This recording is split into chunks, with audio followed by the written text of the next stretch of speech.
Happy 2020, Chumbatas! This is the start of a limited run review channel where I'm going to be talking about the books from the official Cyberpunk 2020 game by R. Talsorian, most of them written by Michael Pondsmith. This, of course, is just in time for the Cyberpunk 27 video game, as well as the Cyberpunk Red RPG coming out later this year. This game has stood in the shadow of Shadowrun, but no longer, because now you will know what made this game so immortal, and since it's now set in current day, there's no time like the present. First up, of course, is the Cyberpunk 2020 core book, because that's the obvious starting point. I'm Mr. Welch, and without further ado, I present to you the Cyberpunk 2020 rulebook. This review isn't going to be covering the genre as a whole. This is mainly looking at the rules in the Cyberpunk rulebook, as well as some house rules I've come up with to fix some of the problems I see that it has. If you want to see the video covering the genre, go to the Mad Musings site to check out the Cyberpunk 2020 video for that book. This review is just the second edition book, though I am using the 2.1 rulebook, which doesn't change any of the rules from 2.0, but it did update art and fix quite a few typos. Either version of second edition will do, just 2.1 is prettier of the two, as admitted by Mike Pondsmith himself. The core rulebook jumps right in with the classes on page 6, or better known as the roles. The style and feel of each of the roles are hammered home, so you get a feel of your character in the game. Special mention is given to each of the classes' special abilities before the roles are even described in detail. The game mentions 10 special abilities, but in the list of roles, the Medtechie is shoehorned into the Techie write-up, despite Medtechie largely considered a starting class rather than a subclass. This gives a decent write-up for each of the roles and pitches the driving motivations of each role. Outside their special ability, however, none of the classes differ mechanically except for the Netrunner. So if you wanted to play a combat techie or a business-savvy solo, there's nothing stopping you. Only the Netrunner can access the internet in a combat role, which sets them apart from the other roles, often literally as well as mechanically. Character generation is a multi-step process. The first process is determining how to set up your stats. You can roll dice, though because it's a simple D10 roll, you can end up with wildly varied stats. Point buy is another option, with point levels given for different styles of campaigns.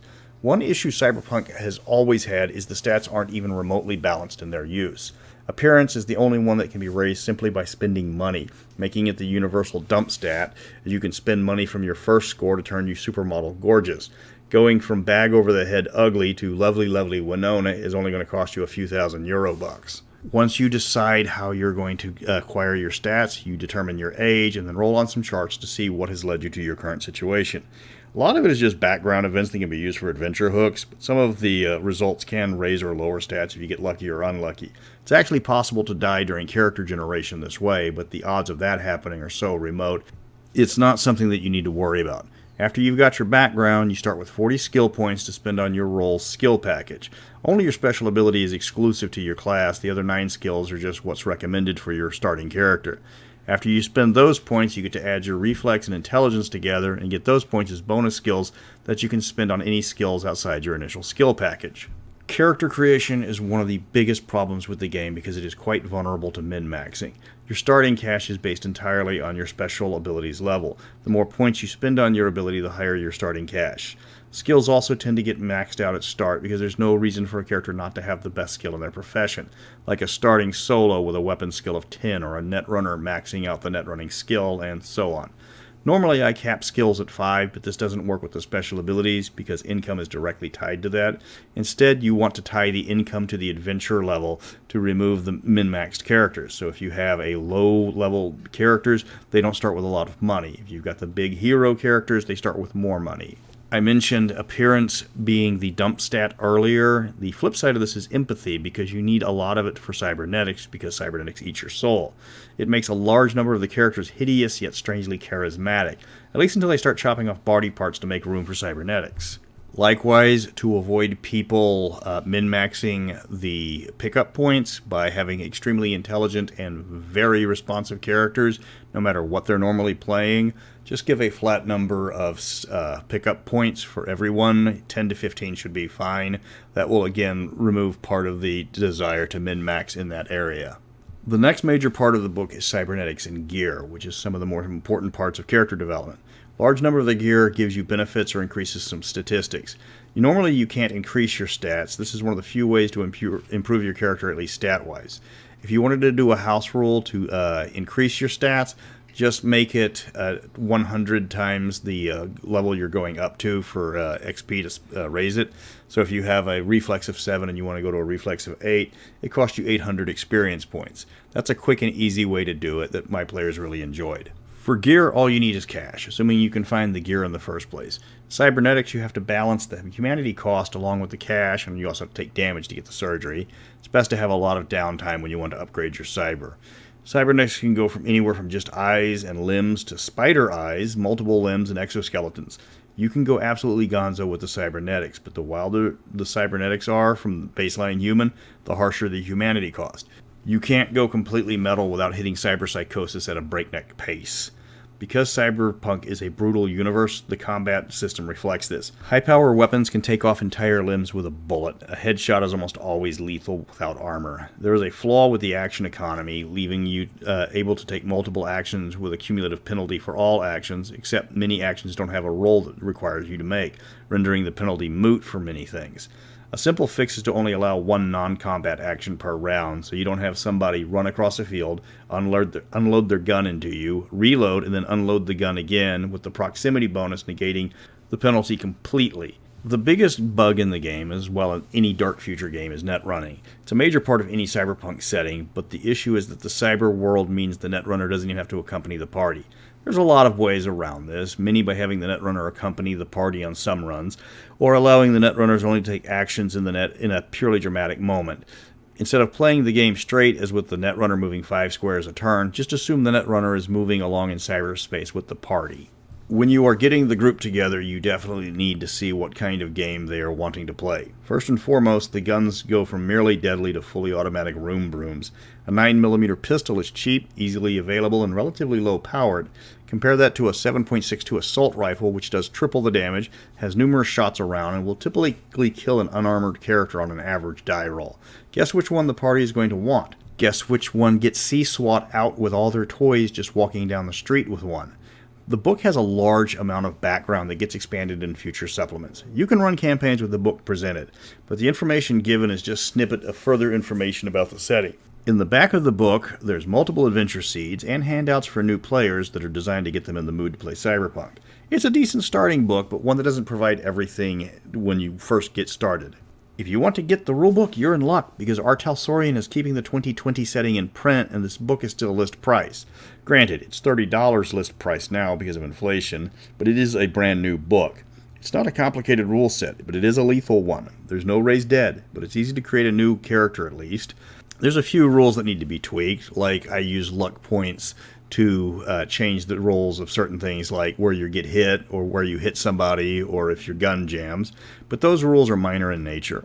Well, this is my first review for my Welcome to Night City channel. It's a bit of a rehash from the Mad Musings, but for those looking for an in-depth review of the setting, they just have to wait until I get to the rest of those books. I'm going to try to get the rest of these up in the middle of the week so you have more videos to look forward to. Next book up is going to be the classic Night City, which you should already own. It's just that good. Welcome back to Night City, Edge Runners, and today you're in for a treat because our video is one of the greatest game supplements ever written, not just for Cyberpunk, but for all of RPG history. Today is the Night City Sourcebook, the book that people will tell you almost without exception what book you should get next after buying the main Cyberpunk book, and every one of them isn't lying to you. This book is that good. Sit back and jack in, because today we're going to look at the city itself. I'm Mr. Welch, and let's check out the Night City Sourcebook.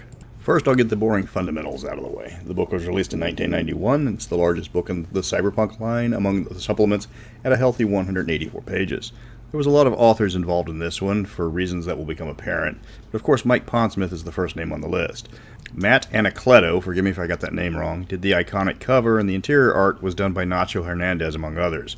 This was pretty much an all-hands-on-deck production with the number of people involved. Now I know what you're asking, or at least what the people that don't own a copy right now are asking. Why is this book so good? It's a city source book covering the core setting of Cyberpunk 2020, just like a host of countless other source books and other settings that pale in comparison. What makes Night City special is how it's written. Everything in the book links to everything else. It makes finding things in the book insanely easy.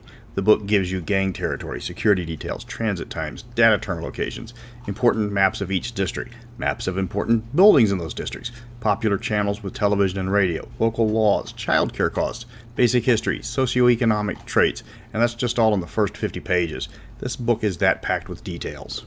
The rest of the book is just as filled up as the first third. It breaks down the city sectors piece by piece, with each sector getting a large amount of information detailing it. Almost every single building is found in this book. The Arasaka headquarters is there. The best Italian place in Little Italy is on page 59. If you want to buy flowers for your new sweethearts to make up for the fact that she caught you with your old sweetheart, check out Rose, Dahlia, and Flora's in Old Downtown on page 122. The content is exhaustive, and while there's a bit of compilation at the beginning of the book, it can't even begin to cover all the shops, restaurants, and government buildings contained within. You're going to spend hours reading this book and still find something new every single read-through. Wasn't kidding about Rose, Dahlia, and Flora's, though. I've seen entire campaigns get started over that florist shop, because nothing says cyberpunk like getting a custom-made floral headband to brighten your spirits before you go in all guns blazing. Of all the places I want carried over to Cyberpunk 2077, that's the one store. Almost every single building has its own built-in subplot. There's always a constant threat of boosters trying to shake down various stores. A lot of them are corporate shell companies, and you've always got the honest shopkeepers that are in trouble that need help. Each building has a security code to let you know how difficult it is to break into. Breaking into Systems Original requires nothing more than picking a lock or breaking in a door than dealing with the alarm system. Breaking into something like the Infocomp building is pretty much suicide if you try to brute strength it, and even sneaking in it's more likely to get a TPK. At the end of each section, there's a list of important NPCs for the party to encounter, thwart, or help. This is in addition to a list of contacts the parties can make friends with to score some quick info. There's an encounter chart to give you an idea of what normal life in that section is going to be like in a typical day. There's your typical gang encounters, occasional celebrity sightings, random boosters that provide a quick excuse for violence, or even jobs that open right up in front of the party's eyes. Throw in some maps of specific buildings in the area, and you've got a lot more information than you'll probably need. The layout of the book is brilliant. You can literally map out your path if you're trying to make it from one side of the city to the other. There was a map attached to the older books that RTAL has offered up again on drive-thru, so players can plot their path through the city, and it gives you an idea of what they're going to encounter on the way. Driving through Maelstrom territory without a pause is a good way to have somebody interrupt you on your way to your job. Just a fair warning, the map that was offered up through Drive-Thru RPG is standard size, so if you print it out, it's just going to be on a single sheet of paper rather than a 4-page foldout that you got with the original book.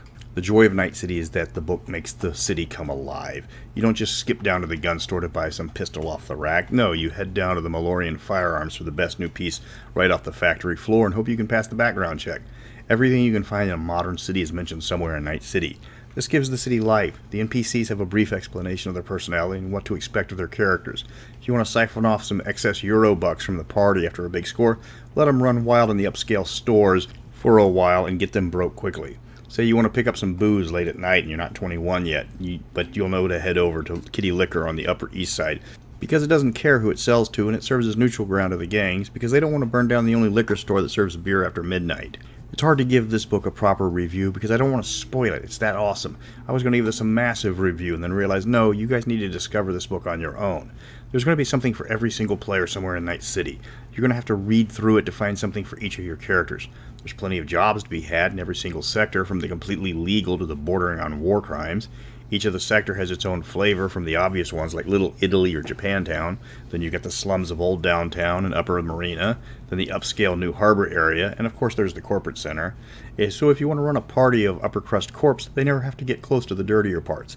And if you're running a party of down-on-your-luck edge runners, they're not even going to even get within sniffing distance of the high-class sectors. There's two regions that don't get anything more than a few pages in Night City. That's the suburbs known as the Beaver Towns, and of course the legendary combat zone.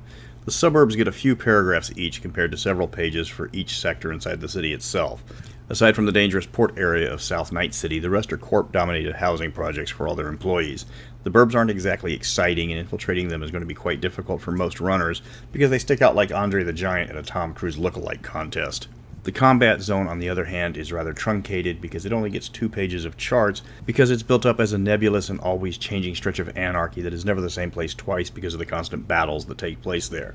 So instead of listing places and people, the combat zone is just a half a dozen charts to define it and 3 pages of maps with no buildings identified. I won't lie, the combat zone section is the weakest part of the entire book because they couldn't give us some iconic locations like the Forlorn Hope in the combat zone section for some reason. There has to be at least some places that remain a constant even in the zone. The book is a treasure if I haven't beaten you over the head with that enough. It's just so crammed with interesting locations and things to buy and do that you have an entire campaign and never have to leave the city once. It's an entire city for under 200 pages with a little space wasted. Every single page is something new the party is going to want to encounter. If you're starting Cyberpunk, this book is back in print, so get it now, and I'll wait. Seriously. Drive faster. You will thank me after you finish reading it later. Now, I've gotten a lot of positive feedback on this channel, so I'm going to keep going until I've got all the books covered. Next week is Home of the Brave, the nationwide sourcebook. This gives you 1 week to read Night City and send letters to CD Projekt Red about what they need to keep in their Night City for 2077. It's the third episode of Welcome to Night City, and we are heading all over the map to describe just how bad the U.S. has it in modern day. The offering this week is Home of the Brave, the United States sourcebook, taking the crap sack setting out of Night City and taking it all over the map. It's more than just a geography lesson. There's a lot of history and some options for character creations. I'm Mr. Welch, and we're looking at the Home of the Brave sourcebook.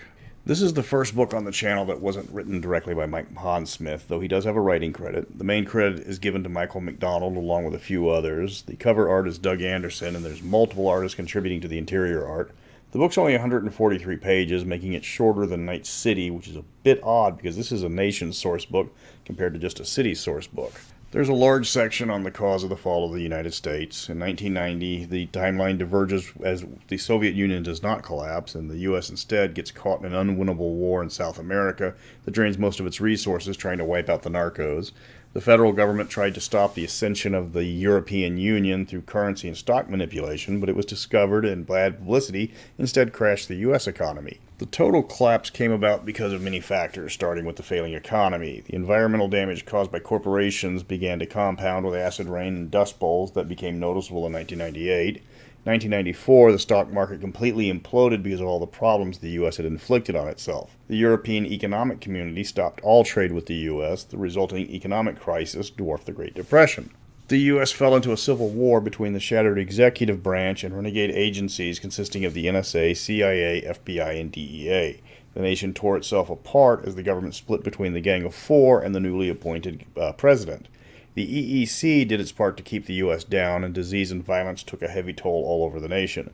All this information is contained in just a few pages, giving much more in-depth background to the cyberpunk setting. The second chapter covers life in the recovering United States, including where people live and what they eat.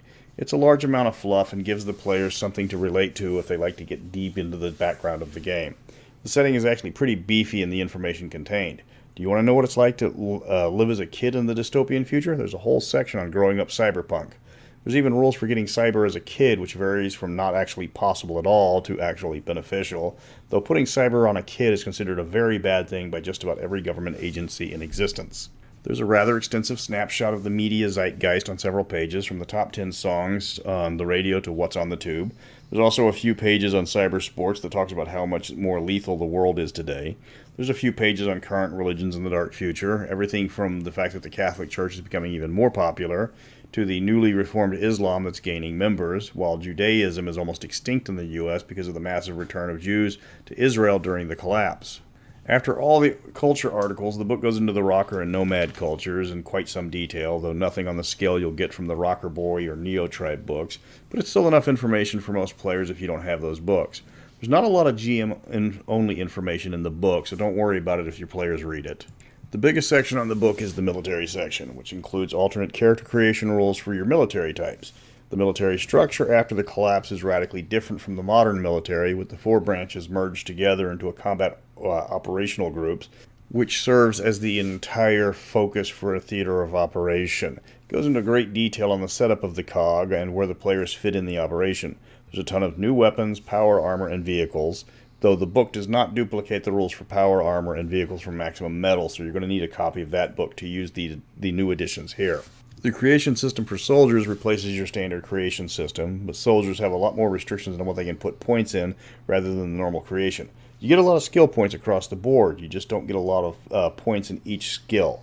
It's a trade-off, as you're still going to get the same number of skill points, it's just more skills than you would normally start with at much lower levels than what you would normally select.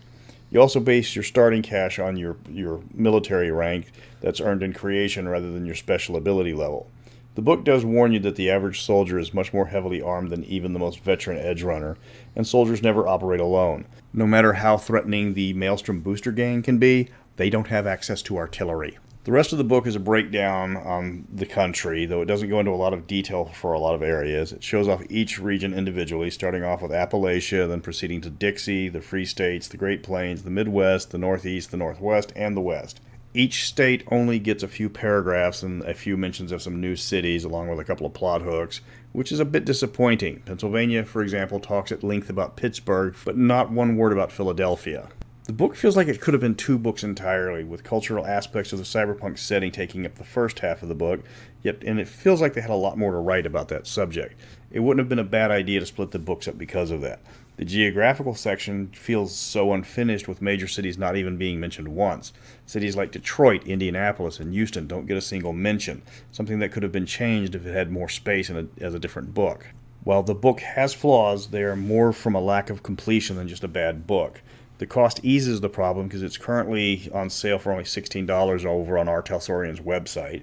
There's a lot to digest in Home of the Brave with its massive amount of information contained within. The fluff gives you a large amount of background on what your characters have experienced in their past, far more than you get from the core rulebook. While it's not specific as the class-related splat books, it gives the players more than enough information to want more. The actual content in the book does require maximum metal to work properly, as it does ramp up the lethality of the setting badly. A single suit of power armor laughs off most light weapons, and some of the military-grade weapons blow through whatever body armor cyberpunks would have a hard time even acquiring. It's a major jump in lethality compared to the basic book, so be very careful about introducing the military weapons in your game. Corporations balk at fighting the military because the military doesn't really care about collateral damage, while the corps don't want to destroy things that cost them money. That's the review for Home of the Brave. A good book, but it does have its problems because of the split focus. The price does make it easy to forgive those flaws, however, and if you want to run a military campaign, this is the source book you have to have. Next week I'm taking a request. I'm going to knock out 4 books in one go with the famous and just exhaustive Chromebooks. Wasn't going to be able to avoid doing those for some time, so I'm going to do them now before you guys get impatient. In today's Welcome to the Night City, we're killing 4 books with 1 bullet, because I can't talk about a single Chromebook, and I'm actually throwing in the Black Hand Street Weapons because it's a similar book that just isn't beefy enough to support its own video. So apart from the dystopianism, transhumanism, soul-eating cybernetics, heartless corporations, the eternal struggle between the haves and the have-nots, rebuilding a broken society, bringing a justice to a setting sorely lacking it, the infinite possibilities the net provides, and the unsustainable growth of technology and mindless violence. What's the best part of Cyberpunk? That's right, the stuff. I'm Mr. Welch, and let's get you kitted out. The Chromebooks were a series of 4 different books, each with different amounts of new equipment for your edge runners. Black Hand Street Weapons is in a similar vein, but instead of equipments, it's just a massive compilation of every weapon from every single Cyberpunk book in print, with a few exceptions. Chromebook 1 arrived in 1991, Chromebook 2 the year after. 1994 brought us number 3, and 1996 brought us number 4. The books were reprinted later with 1 and 2 compiled into a single book, and 3 and 4 compiled into the second book. They were compilation projects with no single author, but memorable for their covers featuring at first a chrome mannequin trying on a pink bra, and then later scantily clad women jacking into the net or a cyberbike. There's not a set format for the Chromebooks from edition to edition. All of them had a focus unique to them, bringing new equipment or options into the game. The first book introduced services available to edge runners, from walking your pet to parcel delivery to laundry delivery.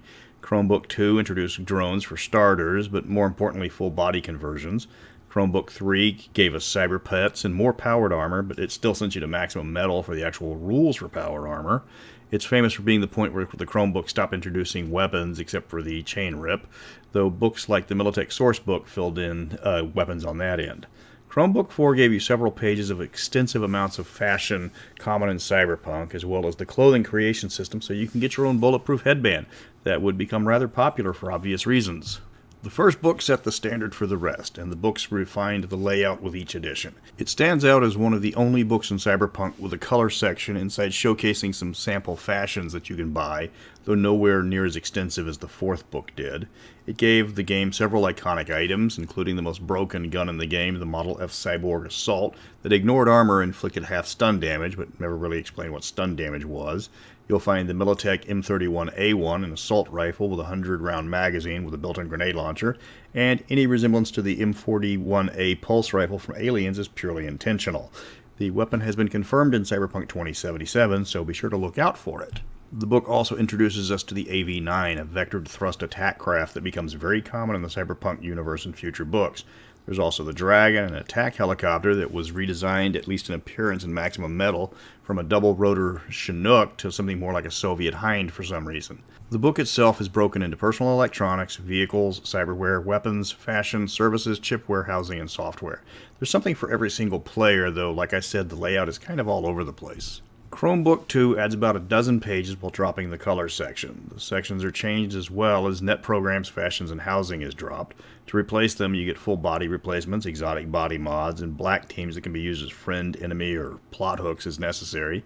There's a heavy focus on personal and portable computers in this book, which unfortunately has aged badly as the Cyberpunk setting somehow never predicted smartphones. The lethality also gets heavily ramped up with the addition of numerous anti-Borg weapons, each one highly illegal outside of military channels, but capable of killing just about anybody not in power armor or fully Borged in a single shot. And for the 80s movie fans out there, the net launcher used on Arnie and Running Man is on page 37. And that brings us to the reason people get the book, the full Borg conversion. In short, you have everything replaced possible except for the squishy internal organs you can't afford to lose. You have to get extra special therapy to reduce the humanity loss, or else this would be a one-way trip to cyberpsychosis, and even then it's beyond risky. If you don't have an empathy of at least 7, don't even think about trying this. The full body conversion replaces everything possible and adds specialized equipment for your chosen conversion. You can now be RoboCop, RoboPilot, RoboFireman, RoboSoldier, and a host of others. Yes, this turns you into an emotionless tin can, but you are hyper-specialized in your field, and unlike power armor, you weigh substantially less, so you can actually walk across floors. The lesser alternative is the exotics in the back of the book, where instead of getting your parts replaced with pure metal, you get biosculpted into various fantasy creatures, anime catgirls or ubermensch. The humanity cost is still high, but not suicidally high like the full conversions. Fair warning, the full conversions can wreck a campaign almost as fast as power armor can. Be very careful introducing these as player options, though using one as a bad guy is a tried and true method. Chromebook 3 is the fat boy of the series, sitting in at 128 pages, almost 20 more than Book 2. It cut a lot of categories out of the Chromebook line, with the contents just being gear, cyberware, pets, robots, computers, more conversions, and more power armor. While it gutted the section compared to the previous two, it gave each section more room for individual items. It did predict the color-changing fingernails from the Fifth Element, and for notable cyberware, you've got the retractable chainsaw for people with more humanity than brains to spend. You can get Geiger-like flesh weave for your cyber limbs, and there's a selection of retro cybernetics for both the cheap players and older NPCs. 3 has an extensive section on personal computers compared to 2, including rules for net running from a computer. The net running section here is expansive compared to the other Chromebooks, only the Bart Moss supplements outdo it. There's a few pages on cyber pets, anything from dogs to cats to tigers. For you Johnny Mnemonic fans, there's even a cyber dolphin. The rest of the book is devoted to big metal objects from vehicles to, more importantly, customization. And you have more full conversions, several pieces of power armor, sans rules, and of course some multiple robot types for netrunners to utilize or weaponize. Then you get to Chromebook 4, and it's the baby of the group with just 80 pages, less than even Chromebook 1. Your sections are limited to basic equipment, cybernetics, net running equipment, biotech, over a dozen pages on vehicles, and the exhaustive fashion section. The theme of the book is customization, with several of the sections getting extra rules on how to customize the topic at hand. The sections on vehicles and fashion make up more than a quarter of the book by themselves, with cybernetics getting another quarter of the book. Chromebook 4 is the most famous for its fashion rules because everything it does goes into massive detail on them. You can buy custom clothing with a simple formula determining everything from material, fashion style, stopping power, and even the ability to interface to change the pattern. The price can go up to ridiculous levels, but if you've got a corporate or a rocker boy that has to be a trendsetter, the expansive rules can immerse you into the game all the better. So which one should you get? All of them. The single books are gone, but the compilations are up at the RTAL site as normal, though I think they're currently sold out at this time of the video. Don't quote me on that unless you check it out. Even on eBay, they don't cost much, and they're pretty easy to acquire. Don't spend the $900 the guy wants for Cyberpunk Chromebook 3, because he's not going to get it. The more stuff for your players, the better. I didn't talk much about Black Hands, but it's just a list of every weapon in the game with very few exceptions in a single book. That's a gimme buy if there ever was one. These are fantastic books that have something for all your players somewhere inside. Unless you want to include certain options from later books, I do suggest buying them in order. Next week, I'm taking on Listen Up, You Primitive Screwheads, the Game Master Guide that is considered by many to be one of the pinnacles of game design. So come back next week for that review. Listen up, you primitive screwheads. It's not just a great opening, it's also a great book. Welcome to Night City, everybody, because tonight's topic is the Cyberpunk Referee's Guide, which doesn't sugarcoat the difficulty of running this setting, which is a bit of a fresh take considering the number of games that were pillow-fisted back in its day. Not Cyberpunk. It goes straight for the jugular and doesn't let go. The naked honesty gave the book a well-deserved reputation for quality, and that's a reputation that's upheld today.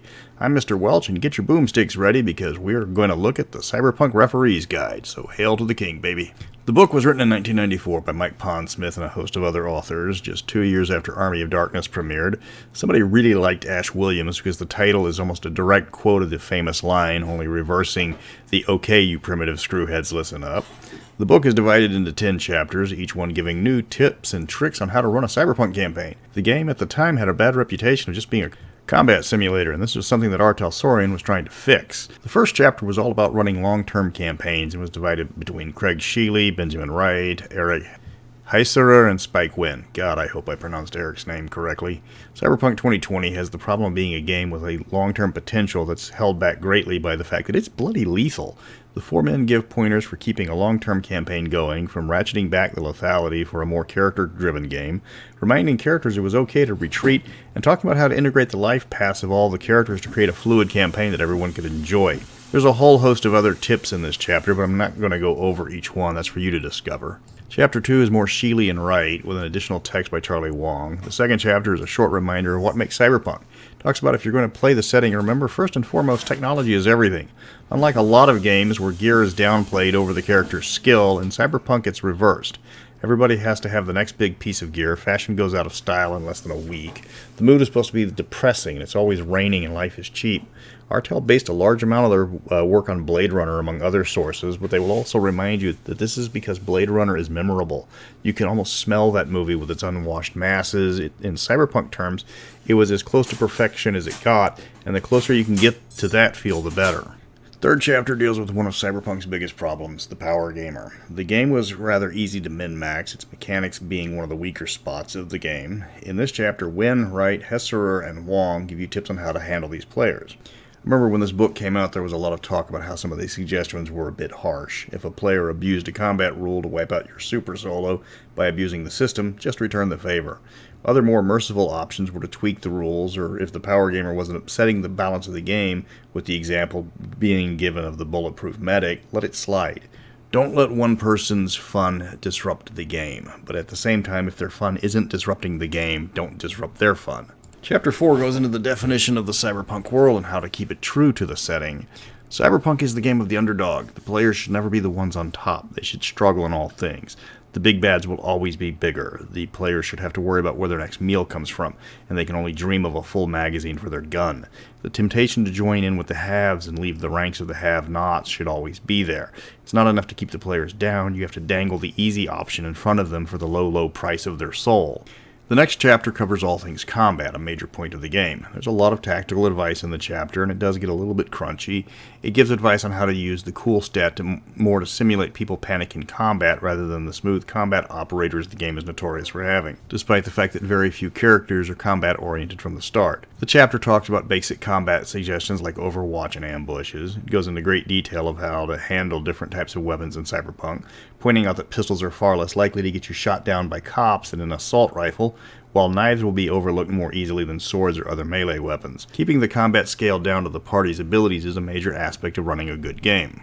In Chapter 6, the book focuses on dealing with fleshing out your life path and giving the characters backgrounds they can do things with. It even gives the Game Master a plot path to deal with the characters' pasts and introduce them to people they may have forgotten about. This chapter goes into great detail on how to build up an entire storyline from just your character's past. Your contacts and love interests get fleshed out and introduce new characters that get fleshed out, and soon you have a fully realized supporting cast to pull adventures and plot hooks from as you need them. It ties heavily into running a long-term campaign, but only in much more detail. The next chapter covers the characters the game designers consider fringe, which is everybody that's not a solo for the most part.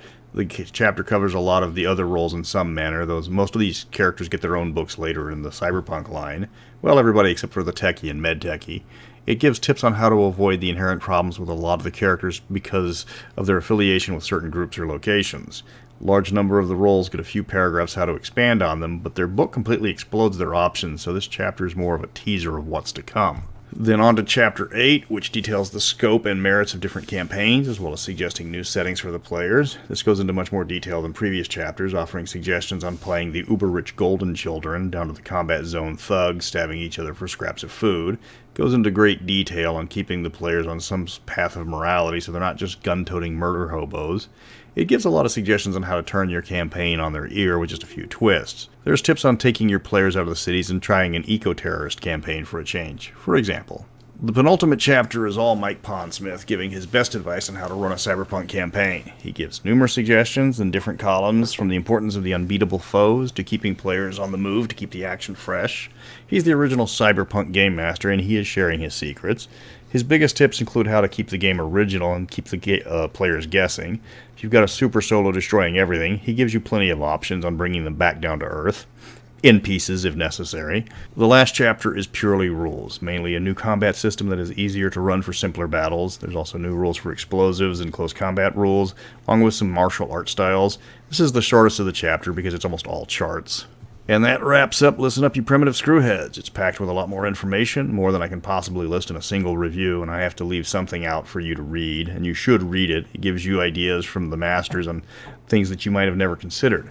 Next week I'm going to take a look at Maximum Metal, the Cyberpunk vehicle game that I've mentioned multiple times in previous books, but I've never talked about before. So in the meantime, go pick up this masterpiece and read it, because there will be a test later. Alright, welcome back to Night City, and get ready to wreck stuff, as this week's featured book is Maximum Metal, the Military Vehicle Guide to Cyberpunk 2020. The book is actually mandatory to use several other books because the rules for power armor and advanced vehicle design are only found in this book. If you want to use the powered armored rules from the Chromebooks or the Land of the Free books, you have to have Maximum Metal. To say the book ramps up the lethality would be an understatement. But with that warning, let's take a look at the heaviest book in all of Cyberpunk. I'm Mr. Welch, and this is Maximum Metal. The book was written in 1993 by Mark Colburn, Craig Sheely, and Derek Quintanar. This is the first book I've covered for Cyberpunk that doesn't have the involvement of Mike Pondsmith in the writing credits. Alan Okamoto did the cover art. The book is broken into three parts: vehicle construction, vehicle list, and the powered armor rules and lists. That means the video might be a little bit short because it doesn't leave a lot to talk about. Starting in the middle, the vehicle list is 23 pages of mostly military vehicles, which is a bit of a waste because unless you're running a military campaign, most of these vehicles will vaporize a party without getting its paint scratched. Even if you are running a military campaign, a large number of these shrug off most handheld weapons, including the big nasty railguns and other anti-material weapons. If you want to kill a heavy attack chopper, a main battle tank, or an assault AV, you're going to need military-grade vehicular weapons. The section on wheeled vehicles has the largest amount of civilian vehicles, but even then they only account for 3 of the 10 vehicles listed. The rest of the section on vehicles is almost purely military vehicles. The book does introduce the long-anticipated Panzers, armored hovercraft that were made a part of Cyberpunk when the book When Gravity Fails introduced them. Panzers range from one-man swamp craft to almost light tanks with a cargo variant in between those. After the Panzers come the choppers with a small one-man variant, a news chopper, a police variant, and a pair of attack choppers, one that's lightly armored and one that's based on the Soviet Hind and is a flying tank that you're going to need vehicular weapons to kill. Vectored thrust vehicles are a major part of Cyberpunk, going all the way back to the skimmers from Blade Runner, so it makes sense that Maximum Metal has 7 of them. That number is inflated, though, as several AVs from the main book and previous books are reprinted here. The AV-3 is listed here, and any resemblance to the aforementioned Blade Runner skimmer is purely intentional. Aside from a vectored thrust jeep, the rest of the vehicles are varying degrees of military. The Osprey tilt-rotor aircraft get their own section with 3 entries, but no additional rules, despite the Osprey being a separate vehicle type from aircraft. They're treated just as planes that can hover, though there's no mechanical way to do this. It's just assumed it can go from flying to hovering automatically if you slow down enough. There's 3 types of Ospreys, which boil down to just varying sizes. When it comes to aircraft, there are 2 types. The airship section, with just a single entry with the Overlord airship. It serves as a flying sensor suite that stays behind the lines and sends information to troops on the front lines. Then there's 3 planes in the book that are just variants of modern aircraft, like the A-01 Blitz, which is a futuristic variant of the A-10 Wardog. The other 2 planes are a fighter craft and a cargo plane with no special rules. The last section is the tanks and APC section, which goes way beyond the scope of most Cyberpunk games, except for serious military campaigns. The stopping power of the armor and the amount of structural damage that even the smallest vehicle has is beyond the ability of your regular street punk. If you see a tank in a Cyberpunk game, unless you're packing your own battle tank, your only option is to run. They serve more as background scenery because of their sheer lethality. The vehicle construction rules are pretty simplistic, and to be completely honest, a bit lacking. There's 12 pages of vehicle construction, but all but 2 pages aren't devoted to just adding weapons to their vehicle. I know this focus of the book is military vehicles, but that could have been an awesome thing to be able to put together your own civilian vehicles with the rules presented. There's 12 pages of vehicle construction, and all but 2 pages aren't devoted to just adding weapons to your vehicle. It works great for nomads in the outside world, but Cyberpunk doesn't encourage large caliber weapons to civilians. Strapping a couple of big 50s on your sports car might be awesome in theory, but you can be sure Night City PD is going to want to have a word with you. It's great for creating new military vehicles, but souping up your motorcycle or sports car leaves you wanting for more. Then we get to the part of the book that takes up more than a third of it, the Powered Armored Section, or ACPA, Assisted Combat Personal Armor. This is also one of the more controversial parts of the book, or at least the entire game, because ACPA takes the lethality of Cyberpunk to ridiculous levels, packing more armor than most punks can get through, and firepower that can level buildings. A suit of power armor is beyond the scope of most campaigns. Cyberpunk power armor is more like Starship Troopers than 40k or Macross. The armor tends to have multiple weapon systems built in, unlike like a Space Marine with a bolter in 40k. It's also not very nimble like in most animes. It can't get over a lot of urban terrain because of the weight restrictions. That is a major drawback in the game intentionally. A powered armor soldier will fall through most floors because of their concentrated weight. To their credit, though, they can just blow off the offending floor of the target with their payload normally. The ACPA construction set is quite expansive. You can create all sorts of unique powered armor from the book, but even the most simplistic armor can tear a chunk out of the combat zone without breaking a sweat.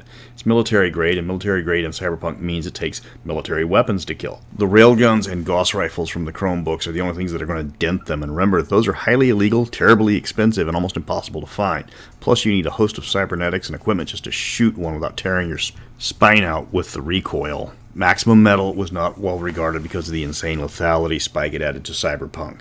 In the core book, the biggest weapons for most players was the assault rifle, firing 7.62 ammo for 66 plus 2 points of damage. Against most vehicles in this book, that doesn't even get through the paint. If you want to run a military campaign or something similar, you need this book.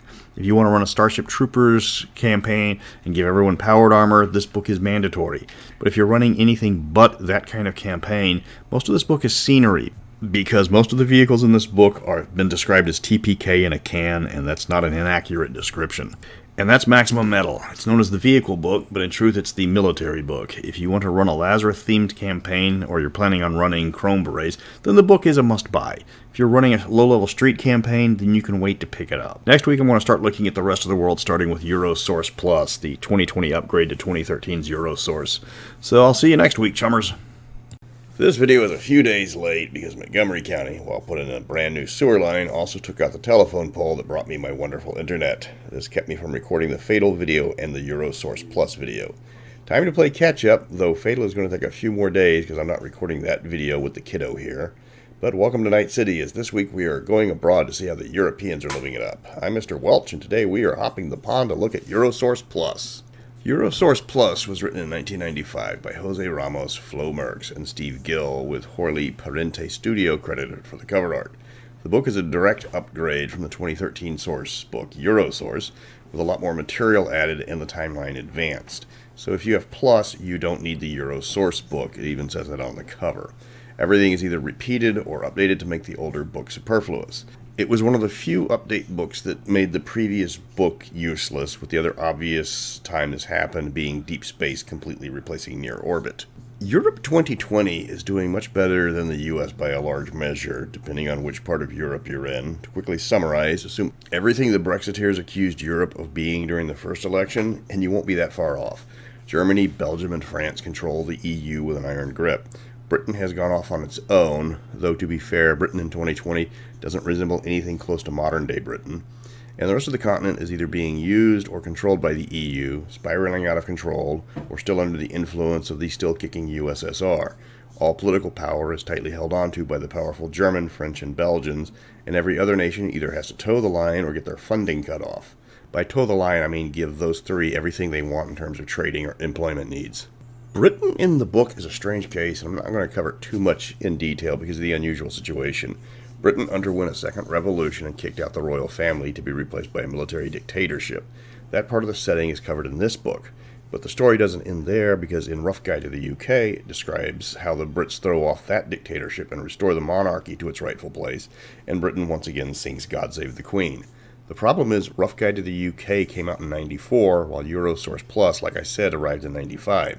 So the more updated and expansive book came out earlier than the book that in the timeline predates it in some twisted, timey-wimey way. Germany by far is the most powerful European nation, both militarily and economically. It happened almost by accident, as the plague that wiped out large chunks of the world managed to remove Germany's welfare burden by killing off most of their elderly, leaving the nation financially well off. Germany hosts a large number of the corporations that run not only Europe but parts of the world, giving them almost superpower status. Germany is mostly merged with the megacorps. The corporations hold drafts of upcoming students the same way sports teams draft new recruits. The Germans are favorable to the corporations, and at the same time, the corporations are smart enough not to bite the hand that feeds them. If Germany is the muscle of the EU, France serves as the soul. France has the largest population in Europe and is still fertile compared to other nations. It's known for its devotion to the arts. With its wealth, agricultural, and large population, its only real rival in the European Union is Germany. Fortunately for them, they're happy to split the running of the Union between them. France is still France, and the people are laid back compared to the hard-working Germans. French love their wine and their art, and they don't try to work themselves to death. In the shadows, they do control parts of the EU and use this power to prevent other nations from rising in either military or economic power, by force if necessary. The rest of Europe is divided into southern, central, and the margins. The rest of Western Europe is divided between Belgium, Luxembourg, and the Netherlands. The Dutch have become even more stereotypical, with their nation legalizing most drugs, giving them an economic boost as the go-to nation for overworked corporate types to unwind in. Belgium serves as the brains of the EU, with the headquarters of the agency located in Brussels. While Belgium doesn't have the money or population to vie with Germany or France for control, instead their enormous amount of bureaucrats give the nation disproportionate powers over the rest of Europe. The southern parts of Europe are Spain, Portugal, Italy, and Greece. They serve the rest of the EU by providing population in exchange for political and economic favors. The EU thanks them for their help, but does keep the nations poor and under the control of the Western nations. Spain tries to play France and Germany against each other, but doesn't understand how little both nations consider the worth of Spain. Portugal is the largest pure socialist government, though anyone who disagrees with their government gets re-educated for the good of all. Italy is partially controlled by the mob and survives through handouts by the EU. Greece is the worst off of all the EU nations in the south, being quite broke with little offer of help except for selling off parts of the nation for tourism or sending off large chunks of its population to work for the megacorps. The biggest change in 2020 is the Soviet Union didn't die off. Instead of a sudden and complete collapse, it's slowly bleeding out because of the lack of capital. Instead of fragmenting, the nation sold off large chunks of itself to Sovoil, one of the largest megacorps in the world. Russia is almost fully owned by Sovoil, and its decisions at the highest level are just dictated by Sovoil's board of directors. While Russia is being held together by the corpus dollars, the rest of the Eastern Bloc costs more than Sovoil was willing to spend. Poland personifies the difficult times for the Eastern European nations. It's trying to go its own way, of getting away from the influences of Russia and Germany. The nation is poor but proud. It doesn't go to the EU or the Sov bloc for help, preferring to do it themselves. The nation is plagued by large areas infiltrated by organized crime, and taking back those parts of the economy from the mafia is one of the bigger goals for the Poles. The rest of Eastern Europe has largely devolved into numerous dictatorships. The Balkans had their secessionary wars that tore apart Yugoslavia just like real life. The nations that make up the Balkans still hate each other, and wars flare up constantly. Other nations have turned into dictatorships that include Hungary, Romania, and most of Central Asia. The Czech Republic escaped all of this and started to become an economic powerhouse in its own right, though the EU is doing its best to scuttle the Czech economy before they can rise in power to challenge them. The Scandinavian nations survived the fall better than most countries and have maintained a strong cultural identity despite the efforts of the EU. Nordic technology is known for being some of the best in Europe, and their economy and infrastructure dwarf that of other nations. If you want to get cyber with no humanity costs, you have to head to Sweden. Europe is vastly different from the US when it comes to cyberpunk. Europe might have its bad zones, but at the same time, there's no combat zones in most nations. The continent didn't suffer the same collapse as the US did, so there's no real dead zones. This changed the roles of the characters in Europe. Subtle is better. Stealth is key. Nobody kicks in the door in France guns blazing. It's less cyberpunk and more spy game in Europe. That's Eurosource Plus. It's got page after page of source material. The adventures there are going to be less guns and more social, something that you have to ease your players into. It is odd that it echoed what happened to many of the countries today, yet missed out on the fall of the Soviet Union. Next week I'm going to look at Rough Guide to the UK to get you all that information up to date on the United Kingdom. So I'll catch you next week, assuming they don't cut off my cable line again. Shemai, y'all. Mr. Welch Dewey, a Creosote, a Night City. Today I learned an important lesson that the Welsh language and the Texas drawl are mutually exclusive, where one is a very complex language with unique sounds and the other one is a dialect devoted to taking out as many syllables as possible and still being coherent. So while I thought it would be funny to try to combine the two, I found out that it was physically impossible.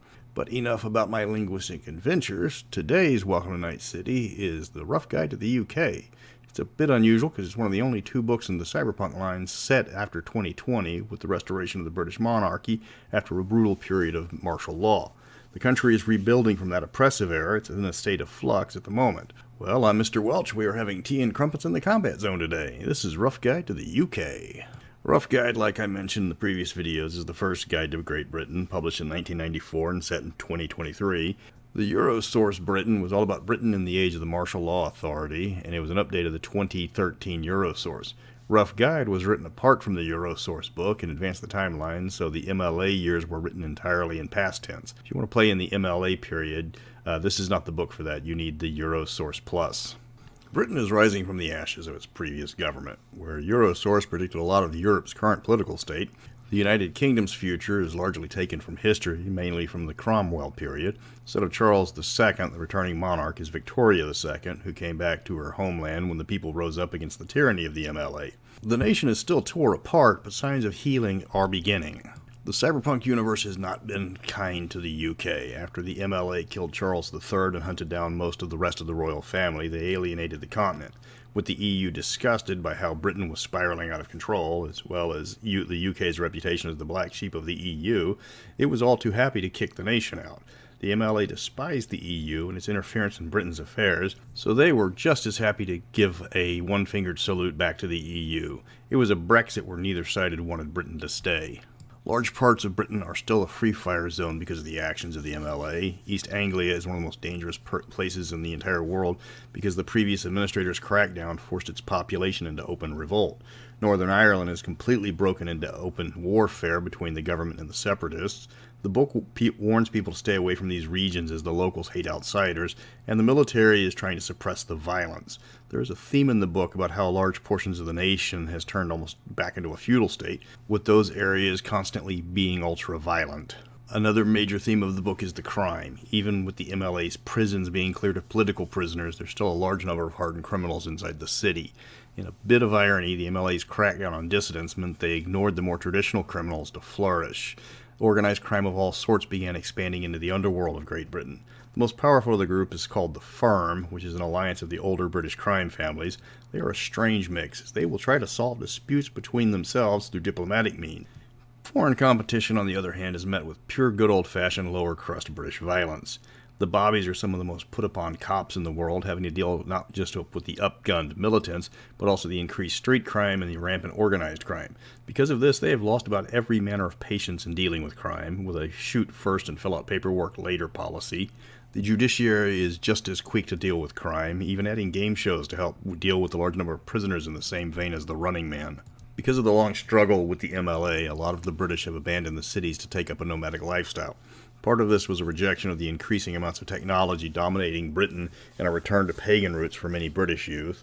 After a lengthy period of conflict, the MLA offered the nomads known as the Natural Faith Union, the city of Glastonbury, as a free area for the nomads to use as a religious site. There are a large variety of nomadic tribes, many of which have taken up the ways of primitive societies, while others are older traveler families that have gained in size. With the fall of the MLA, the open warfare has decreased, but there's still a lot of conflict between the nomads and the government and the corporations. There's a large section on British culture in the Rough Guide, including the media. The media in particular gets its own section as pirate radio, offshore broadcasting, uncensored news to the masses were a large part of the downfall of the MLA. After the restoration of the monarchy, the pirate medias were embraced by the British public, and many of them started opening their own mainstream media services, and even a few joined the BBC. As far as the culture section goes, there hasn't been a large change in British culture from the traditional norms to the cyberpunk world. It is the British after all. Tradition is king and change is at a snail's pace. Almost half of the book is devoted solely to discussing the various areas around Britain, covering Wales, Scotland, and Northern Ireland as well. Inside the cities, there is a stark division between the corporate areas and the rest of the nation. In London, the corporate area is a closed environment where not having a corporate ID is punishable by summary execution, while in the East End it is borderline anarchy due to the ecological damage that ravaged the area, as well as it being used as a dumping spot for the unwanted masses. There are large conurbation areas scattered across the UK in most of the urban areas. Some of them have made the areas clean and peaceful, like the southern Welsh conurb. Other areas like Bristol have been turned into just a corporate farm. The one conurb that is agreed on as the most dangerous place in the UK, if not the entirety of Europe, that's Belfast. The Irish conflict of Northern Ireland never ended in the cyberpunk world. It's only gotten worse between the Protestants and the Catholics. The region counts as a combat zone almost in its entirety because of the never-ending war between the factions. Britain is still largely rebuilding from the times of the MLA and dealing with the fallout with numerous separatist movements from large sections of the nation. Scotland in particular broke out into open warfare against the British, resulting in the death of tens of thousands of Scots and the military occupation of Scotland. With the destruction of the MLA, Scotland is just now recovering, though the nationalistic tendencies have been kicked out of them, or at least reduced because of the defeat. Wales had its own separatist movement, but that was handled diplomatically and without bloodshed. Even parts of Britain proper tried to break away from the martial law authority with little success. Only with Victoria II returning to the throne has the nation's healing just started. And that's Rough Guide to the UK. It's a fairly informative book, with little of it wasted. The section on food and drink was probably the only section that stood out, as they spent pages on talking about how British food tastes haven't changed. The regional section is the most impressive part, as it covers England, Scotland, Wales, Northern Ireland, and in much greater detail than Home of the Brave did for most of the states. England has backslid into almost a feudal society, but it's returning to form under the new government. They still won't have much to do with the EU, and the feelings are mutual. So come back next week as I'm finishing off the world books by looking at Pacific Rim, the guide to Asia and Australia. Konnichiwa, Edgerunners, and welcome to Night City for this week's look at another riveting source book from the Cyberpunk 2020 line, the Pacific Rim Sourcebook. As you can expect, this book covers Southeast and East Asia, as well as Australia and New Zealand. The book is known for its change in writing style and being presented as a travel guide instead of its normal style. Get ready for a whirlwind tour, because I'm Mr. Welch and we are headed east to Asia to look at the Pacific Rim Sourcebook. The Sourcebook was written in 1994 with 9 separate authors attributed, most of them being members of the Far East Amusement Research Company, better known as FEAR. The book is beefy at 160 pages, making it one of the largest books in the Cyberpunk line. There's enough content in the book that it required 2 editors. Asia has a special place in cyberpunk settings, and the book spared no effort in getting the Asian cultures right. The opening section is actually quite small, but full of needed information about the basics of the various countries. There's a section on exchange rates, so you know how much your bot will buy if you don't have any euro on you. The book covers the cultural familiarity chart that they lifted straight from the Wildside book, so you have an understanding of how similar the cultures are to each other. So Americans don't have a problem with dealing with Aussies, for example, but a tough time dealing with Filipinos and are completely out of their element in Japan. Japan is the first nation that is discussed, and rightfully so, as Japan occupies a special place in cyberpunk lore. Back in the 1980s, Japan was supposed to be the upcoming superpower, and the 2020 universe, that isn't far from the truth. Aside from the economic power, cyberpunk Japan isn't much different from real-world Japan. The nation is still very insular and quite fad-happy. Weapons are strictly controlled, so martial arts are the primary form of combat. Japanese corporations, called zaibatsu, are a major part of Japanese politics. These are megacorps, but ones utterly loyal to Japan and operated by family members rather than shareholders. The theme of Japan is everything is high-tech, and the more gotch the better. So, like real-life Japan. Moving on to Korea, the first thing you'll notice is Korea is reunited with the fall of North Korea during the food crash that crippled China and left North Korea almost defenseless. South Korea, after a military coup, decided it was the perfect time to strike, and after several years of brutal war, North Korea finally surrendered due to a lack of military aid and food. The Korean section is radically different compared to the Japan because it's written from a first-person point of view for most of it. The biggest change in Korea is the reestablishment of the caste system that has been destroyed by the Japanese occupation during World War II. This causes Korea to have serious problems between the haves and the have-nots, with the ruler spending more time consolidating power than helping the lower classes, especially the North Koreans. This is causing no small amounts of resentment, and Korea stands on the brink of tearing itself apart again. China is a shell of its real-world self because of a massive civil war and 2 devastating periods of mass migration, with Muslims fleeing the Mideast meltdown and the food blight that caused the northern provinces to evacuate to the cities of the south, which overwhelmed their abilities to sustain their new population. Because of this, the nation is heavily fragmented from region to region. Taiwan is completely broken away. Hong Kong was ravaged by fighting between Mao's loyalist cabal and the People's Liberation Army, with the MLA taking up arms in Kualun's walled city and other parts of Hong Kong. Tibet became a total wasteland when China finally grew tired of the minorities there, evacuated the Han Chinese, and let the radiation from the Middle East melt down, and it rendered the area uninhabitable. Shanghai embraced Hong Kong's free-form capitalism, while Hunan is still seeing the last of the Civil War, with the remnants of the PLC holding out in the countryside. The Chinese are still obsessed with their appearance to the outside world, but they lack the economic power they have in today's world.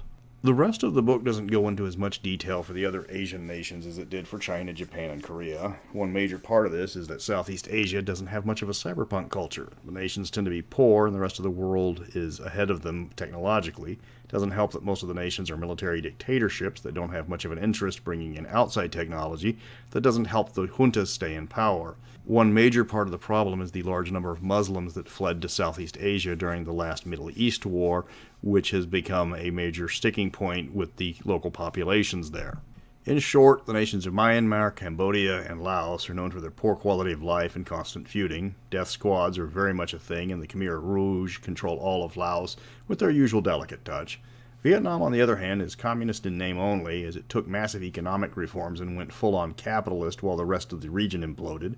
With China and Korea divided, Vietnam began to pump out oil to the region with the help of Sov oil. Because of this, the nation is by far the wealthiest nation in all of Southeast Asia. Large numbers of American mercs find work here, using the nation as a staging point to the more volatile areas of Southeast Asia. The nation of Thailand stands out because it's an almost anarchy, with the only real laws being don't diss Buddha or the king. The country fully expects everybody to be on their best behavior towards each other because everybody else is going to be packing the same amount of firepower as the rest of the country. And surprisingly, it works. Now, there are laws against regular crimes, but the police expect the population to police itself. Because of this, the largest crime committed in Thailand is actually fraud, because cheating tourists is bad for business.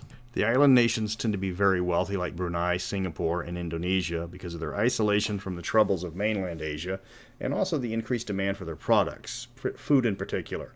The exception is the Philippines, which is a poor but proud nation. The Philippines are as a corporate puppet after 3 failed governments in a very short period of time, and they needed somebody to step in and maintain order. Outside the cities, there's almost no government, but inside the city, there's always somebody looking for work, which makes hiring edge runners a very lucrative business there. Australia is actually 2 nations now, with Western Australia seceding away because of the lack of support they receive from Canberra and the rest of Eastern Australia. Australia is now facing serious issues because of an immigration policy that encouraged multiple migrants to come over and assimilate, but that fell apart badly when the immigrants split off from Australia along ethnic and racial lines and began demanding special treatment from the nation. West Australia has largely sold out to the corporations, but at the same time the people there benefit from higher wages and quality of life. As long as the corporations don't make a mess, the people in Western Australia don't really ask that many questions. Eastern Australia, on the other hand, is plagued by the large amounts of homeless, especially migrants, that have arrived without a method of sustaining the extra population. New Zealand is actually one of the more liberal nations in the world, having rejected corporations getting any special favors. The nation also bans nuclear-powered ships, still has welfare, and has even extracted corporate officials that have applied for sanctuary. New Zealand also doesn't have the racial strife Australia is plagued with, though their open borders policies have allowed the Chinese triads to gain a foothold in the nation. There is a greatly expanded section on martial arts and some optional rules in the back. If you want to expand on that part of your game, you will need this book. But that's it for the Pacific Rim Sourcebook. It's packed with information regarding the area. There is not a wasted page in this entire book. Each nation has its own life path to get you started on a character from that nation, with more complicated charts to deal with Japan's massive education system, to the less complicated charts for the war zones of Southeast Asia. If you want the book, it's $16 and it's still in print. If you're a Cyberpunk fan, there's no reason to get it for that price. Next week, check back as I'm jumping into the corporation guides with Corp Book 1, covering Arasaka and the international electronic corporations. Of course, we all know it's Arasaka is the only reason why people bought this book, though. In this week's Welcome to Night City, we are looking at the first of the corporate report books. So get your investment portfolio ready, because we are talking about Arasaka Security, and to a lesser extent, International Electronic Corporation. Now, before you go off and say the book is equal parts for both companies, but be honest, how many times have you actually used IEC? Don't lie to me. People get this book for Arasaka and Arasaka alone. I'm Mr. Welch, and we are looking today at the big bad of Cyberpunk and the guys that made your Edge Runner's toaster. Corporate Report number 1 was the first of 3 books in the series, written in 1991 by William Moss. It's one of the smaller books in the game, only 88 pages total.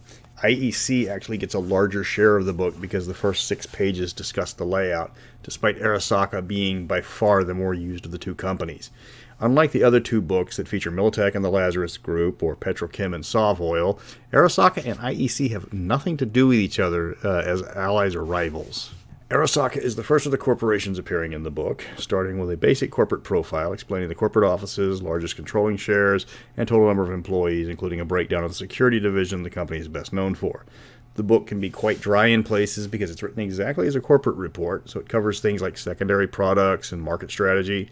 If you're curious about the company, or you're the GM and you want to expand Arasaka past just generic black-clad thugs, there's a lot of things that you can use in this book.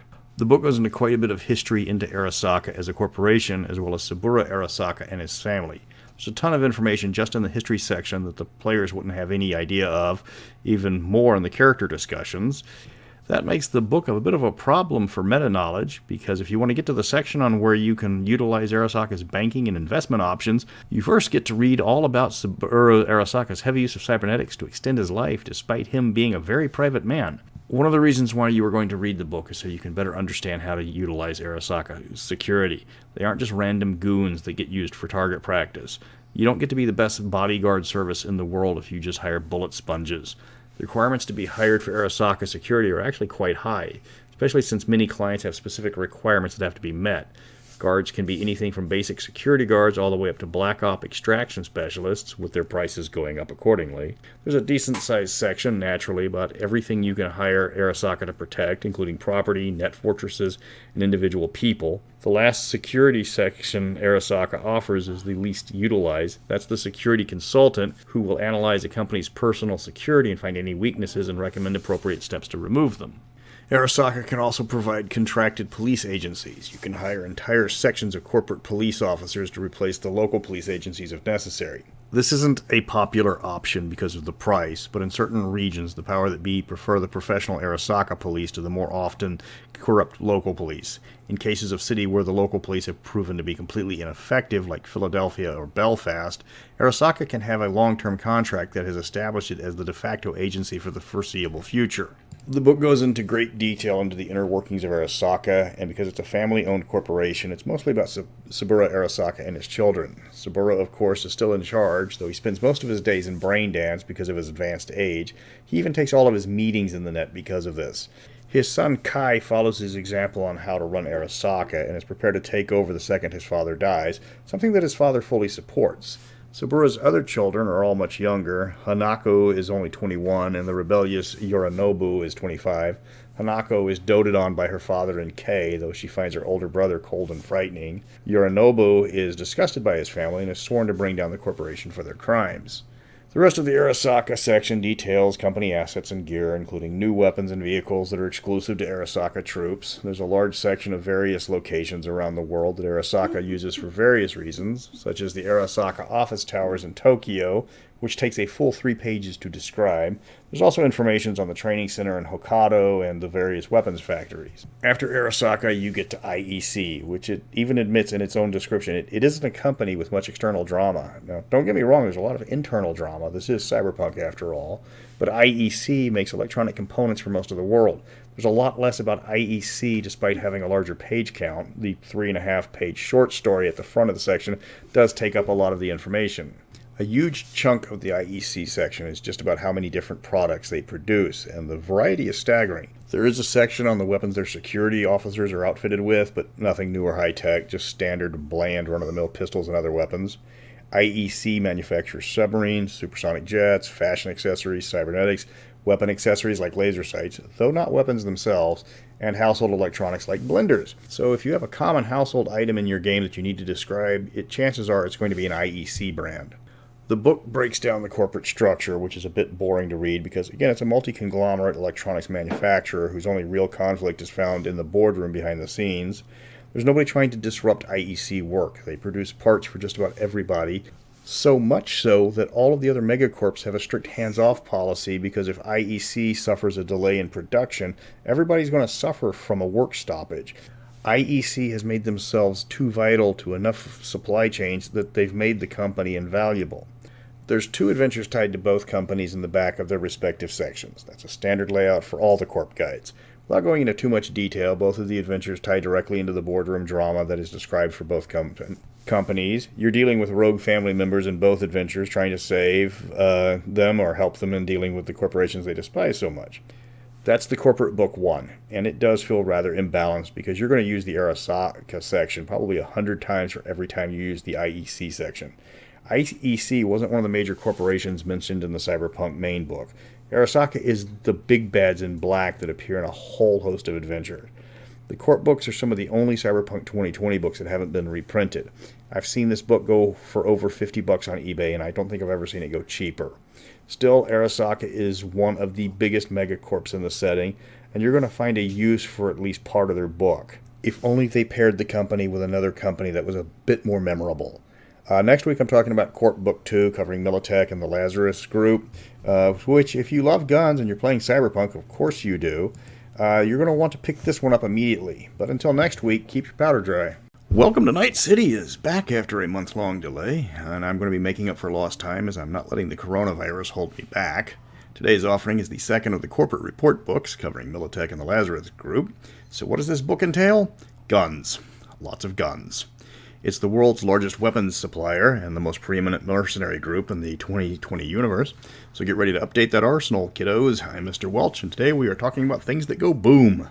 Corp Book 2 was written in 1992 by William Moss as a continuation of the Look at Various Megacorps. This book was the first to have a theme between the two companies, as Militech and Lazarus are both involved in the business of making things explode, just at different periods in the process. It's an 80-page book with the page count split almost evenly between the two companies, though Lazarus does lose 5 pages for the table of contents and the legal stuff that opens up the book. The first corporation up is the Lazarus Group. It's a mercenary group that was created specifically for this book, as far as I can tell, because I can't find any mention of the company in previous books. The company is presented more of an employer than an enemy in the presentation. The adventure at the end portrays the characters as military contractors working for Lazarus on an operation. The company is presented as above board on all its contracts. They will not take contracts on civilians or work as thugs for dictators. They are quite selective in their clientele. The history of the Lazarus Group began during the brush wars of Latin America, where Colonel Emil Lazarus and his company of airborne troops were used as a feint by the military and left behind by the actual attack. After taking catastrophic losses, he realized the U.S. military was incompetent and he could do better if he was in charge. He resigned his commission and opened up the Lazarus Group, the most respected mercenary organization in the world. He partnered with Nelson Katsidoulis, a Greek investor who knew an opportunity when he saw it, and together they started training the first 5,000 troops to volunteer. The Lazarus Group rise in prestige and power was almost meteoric. The company served with such distinction in numerous corporate wars, brush wars, and urban pacifications that in 10 years their initial brigade of just 5,000 ballooned into a well-maintained army of 250,000. The company actually has a backlog of work, and they can cherry-pick their assignments from their would-be customers. They don't always pick the easiest job, but Lazarus's ethical compass does mean that they will turn down contracts that he finds ethically questionable. The organization of the group is divided between support and combat troops, with support being mostly behind the scenes. The company has a heavy focus on public relations and recruitment, and is in direct competition with the U.S. military for the best recruits. Lazarus has better pay and benefits, but doesn't offer all the different jobs the U.S. military can, and it also recruits fewer troops. The one that do qualify for Lazarus are well compensated. Lazarus provides troops in a variety of options, from single special operatives for assassination missions and the like, to entire regiments for corporate or government work. The cost to hire the regiments is exorbitant, so they're only used in dire emergencies. The company can deploy troops in numbers anywhere in between, and they do not do security. Lazarus expects to see combat when deployed, not standing around playing security guard. The company does maintain armored and mechanized divisions, as well as numerous aerial support assets. That is something to remember if you're running an op against Lazarus. They are soldiers, they're not guards. They take prisoners when possible, but they won't think twice about taking out intruders with extreme prejudice. And unlike Arasaka security goons, Lazarus has artillery. If you're playing in the adventure Chrome Berets, this book is worth the price of admission just because you can add Lazarus to the assets that you can possibly hire during that adventure, which is something that ties in nicely. Then we get to the elephant in the room, Militech. This is the largest weapons manufacturer in the world and Arasaka's chief rival. Militech and Arasaka are going at it starts the corporate war that ended the 2020 line, so these guys are looking for a fight. They aren't as benevolent by Lazarus by far. They are expansionist, and they won't think twice about using violence to remove a rival. Only equally powerful corporations like Arasaka keeps Militech in check, and vice versa. Militech got its start when General Dundee of the Joint Chiefs of Staff was disgusted watching gross corruption in the contest to replace the U.S. Army assault rifle that resulted in the worst rifle being selected, one that was prone to jamming and general failure under harsh environments. The best rifle never stood a chance because the small company that created it didn't have the contacts inside the U.S. government. Dundee then resigned his commission, hired Antonio Lucchesi, the inventor of that rifle, and started his own weapons manufacturer. In a few short years, the U.S. Army replaced the inferior F&SAF rifle with the new and far superior Militech Ronin. Militech's Megacorp status was then secured. Militech, above all else, is about moving product, and of course their products is guns. They have stores in most major cities called the Militech Showroom where you can buy any sort of weapon they can produce short of weapons of mass destruction. Remember, in the 2020 universe, gun laws are almost non-existent. Militech won't sell anything with an availability code R to the public, but there's more than a few black market dealers with ties to the company that will. Getting Militech small arms isn't as difficult as the law suggests, just don't get caught with them. For adventure hooks, Militech has a ton of shady projects going on. Their primary business is inventing things that make people die, and making better things to kill people with can stretch a few laws. They make combat drugs, chemical weapons, electronic weapons, bioweapons, weapons that would make James Bond drool. If Militech can't kill it, it's immortal. There are new weapon prototypes to steal, smaller companies to try to protect from Militech's grasp, and of course people to protect that Militech wants dead. In short, they're your standard megacorp. If you want to work for Militech, the book goes into all sorts of detail on the various jobs available for you. Assuming you don't want to work retail at one of the showrooms, Militech loves Black Ops. They need people to test new weapons on people they don't like. You get the best gear and the pay isn't bad. Of course, Black Ops don't have a great lifespan if they screw up missions, so if you get into the sponsored assassination business, you'd better be really good at it. The adventure in the back of the book for Militech is for its employees rather than a party working against it like the missions in the first court book. It also showcases the one failing of 2020 and its predictions of communication technologies, as beepers are a major part of the book. Granted, in 1992, no one could have predicted the cell phone revolution and the insane levels of technological advancement in that product. Pretty sure that will be corrected in Cyberpunk Red, but it's still funny to look at a game predicting the future rather accurate in some situations, but completely miss that. Sadly, this book isn't easy to find. It's one of the few books that is still not in print from Talsorian. It's not on DriveThru RPG as a PDF either. Secondary markets are looking about $50 for a copy, but it's a great book if you like gear. Most of the guns are reprinted in Morgan Blackhand's guide, but the rest of the equipment is not. So if you run a military or a merc campaign, this book's almost mandatory. Next time around, I'm finishing off the corporation books with Corp Book number 3, the Sov Oil and Petrochem Sourcebook, where you get to read about the state of tanker technology in the 2020 universe. While informative, I would have picked a different focus considering the other corporation options available. It's been a while, but it's time to get back to Night City. I have had so many other projects going on that this one got put on the sidelines until now. It doesn't help that the offering this time around is Corporate Report number 3, all about Sov Oil and Petrochem. When my options are to talk about the most successful Spanish RPG of all time, the increasing popularity of Mystara, or my book that's been completed after years of work, you can forgive me if I don't want to talk about one of the driest RPG books I've ever had the pleasure of reviewing. But enough stalling. I'm Mr. Welch, welcome to Night City, and we are talking Texas tea. Corp Book 3 was written in '92 by William Moss. The cover design is credited to Mike Pondsmith and Scott Ruggles, and there's multiple interior artists listed. The book does talk about how this is the first corporate book that presents a net running adventure, and it also features a short history of the Second Corporate War. After that brief history lesson, both companies get about 40 pages along with a related adventure. The Second Corporate War was between the two companies, and it was fought over the oil fields of the South China Sea. It also shows why corporations don't go head-to-head with countries very often. As much as Sovoil is a corporation, it's effectively a branch of the Soviet Union. In case you forget, the Soviet Union didn't collapse in the 2020 universe, but reformed itself greatly weaker. Petrochem thought they could go head-to-head with what used to be the Ministry of Energy, and all it ended up doing was losing a huge chunk of real estate and turning the South China Sea into the most polluted waterway on the planet. Flash forward a decade. Petrochem has finally recovered from their financial losses, although there's a power struggle brewing between CEO Trenton Parker and majority shareholder Ellen Trieste.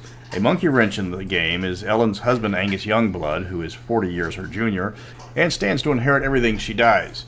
And Ellen was born in occupied France. Angus wants Ellen to replace Trenton with his younger brother Malcolm Youngblood. Okay, you've got Angus and Malcolm Youngblood, who both happen to be Australian. Somebody at Artel was a major AC/DC fan. Not that that's a bad thing. The rest of the Petrochem section is pretty dry. I know some people like all the history of the game world they can get, but this is just an oil company. There is paragraph after paragraph on how they create biofuel and their various holdings in different oil fields.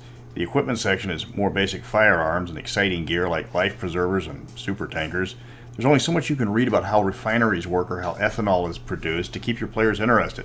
If your party wants to run a campaign based around oil production or growing wheat, the rules are right there, however. The adventure in the back is a pretty stereotypical cyberpunk adventure, almost generic to be honest. Somebody is dumping chemicals in a place they aren't supposed to be dumping, and it's up to the player characters to investigate that and stop them. It doesn't get any more stock than that. There's no twist. It's expose the evil corporation and get paid. They don't even go after you if you expose them. That's kind of nice of them. Now on to Sovoil. This is one of the biggest anachronisms in all of Cyberpunk because obviously the Soviet Union is no more. The book was written after the fall of the USSR, but that part of the setting was already hardwired into the history, so there's no changing that. So this does stick out for new players because if you're going to use this company, remember that Russia fragmented 30 years ago. Feel old yet? There's a lot to explain, but don't worry, most people who won't ask a lot of questions because the concept of a big scary Soviet oil company is a tough big bad to get the players to worry about, especially since it's largely located only in Russia and Asia. In this timeline, Gorbachev reforms the USSR rather than its splintering. It's not the Russia of Chernobyl fame, but it's still not a very good place to live either. If you thought Petrochem was boring, Sovoil is possibly worse. The list of products they produce is a long line of different oil industrial products. Refining, drilling, transporting, it's all oil all the time. They do mine for natural gas and coal, but the company is a one-note wonder. It does stand out that because of the way it's designed, there's a high turnover at the top. Sovoil cycles out its CEO fairly quickly compared to other corporations by design. The one thing that stands out for Sovoil compared to every other corporation is they are partially maintained by the Soviet Union. Any and all parts of the company can be seconded by the USSR, from their oil to their military units. Because of this, Sovoil has a massive amount of resources compared to other companies. They're one of the few organizations that has enough troops to actually have need for the rank of general in their security forces. Equipment-wise, Sovoil has a few guns and some miscellaneous gear like an anti-shark basket listed, but it's not even traditional-looking Soviet equipment. When I want to go adventuring in Russia, I at least expect Kalashnikovs instead of a stock-looking bullpups that look something more like you'd get from Fabrique Nationale. That's a matter of personal taste. Cyberpunk is style over substance, and the Soviet style is the AK. The adventure, again, is nothing special. You end up with something that both companies want. Which do you trust? Can you take a third option? No matter which one you pick, the other one's going to try to kill you. Nothing special is in this adventure. No surprises, nothing you haven't seen before. Might make for a good filler adventure, but veteran players will recognize the plot immediately. I'm not padding this review anymore. If you're a completionist and you have to have it, it's not available yet on the Artel website. Secondhand people want between $40 to $50 for it, which is insane. The book's not that good.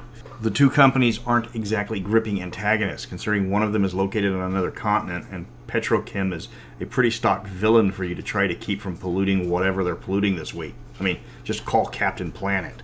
It's easily the weakest of the three corp books with stock adventures and nothing special for your players.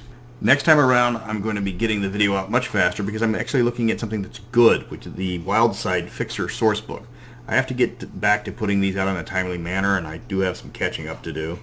That wraps up this Welcome to Night City, and now I get to start on the next Mad Musings. Welcome to Night City, where we are looking today at the happy and uplifting world that could have been in Cyberpunk 2020. Last time we sorted through the dry and frankly not that exciting world of international oil production. This week I'm reversing the trend by looking at one of the best supplements Cyberpunk has to offer, the Wildside Sourcebook, which is all about fixers and has heavy focus on street level play. It's chock full of goodness and is held up as one of the best character splat books written. I'm Mr. Welch, and let's start street dealing. Wildside was written in 1993 by Benjamin Wright and Mike Rotter, with Lionel Tolero getting the cover art credit. It's 96 pages long, which was about average for Talsorian. The book has several sections, but is mostly all about expanding the role of one of the behind-the-scenes characters, the Fixer. Fixers were normally just a skill monkey with a reputation of being a thief. Something this book tries to hammer home multiple times is not the case. The Fixer is a deal broker. They know everybody and who buys what. They tend to serve as the party's face to the underworld, and if you have a problem, the Fixer knows who can fix it, and they already has them owing favors. The book goes into great detail on exactly how Fixers work, what happens when you roll the dice to find the goods the party needs. Doesn't matter what they're looking for. Weapons, drugs, information, gear, the Fixer has the same process in acquiring it. The game provides mechanics on contacts, with the number of contacts the Fixer uses determined by the level of the game. The higher your power level, the bigger your information network. It's a lot more paperwork, but it does add to the flavor of the game. Just be sure to work with your game master when dealing with contacts, because you're not going to amuse him if you need your contact network fleshed out in the middle of a game. Get those NPCs done before you start the game so the GM isn't put on the spot when you need to contact Big Joe Horvick to score your black market pickled lukefish deal, and you've never mentioned before at all Big Joe. The game does devote half a page explaining the difference between street deal and streetwise as skills, something that caused a lot of confusion in the past. The basic difference boils down to actual contacts versus general underworld knowledge. Street deal overshadows streetwise in all ways. A solo will know where to go to score some smash. A Fixer will know who's got the lowest prices, the name of the bouncer that lets you into the building, and the dealer's favorite brand of cigars that you're going to need to seal the deal. Streetwise gets you a TV that fell off the back of a truck. Street deal gets you a warehouse of them. It's just a matter of scale. Streetwise might get you a rumor about what's in a building, where a Fixer will get the schematics from his contact at the local building inspector. For anything more than just basic information, you're going to need a Fixer. One of the popular parts of this book was the breakdown among all the different Fixers. A regular street Fixer might be able to get you anything you need given enough time, but a specialist can find exactly what you're looking for instantly, or even better, have it in stock. Some of the Fixers are tied to specific locations, and while not suitable for some campaigns, it does give the party an option to start with a home base. Not all Fixer variants are created equal. That means you're going to have a harder time finding someone to play a shoemaker, peddling fake IDs, than an info bro selling all sorts of sorted information. The only difference between the subclasses is the starting skills, with all of them having street deal as their special ability, of course. The Fixers tied down to locations are not suggested for player characters, as well as the more morally questionable versions like the Pusher or the Pimp.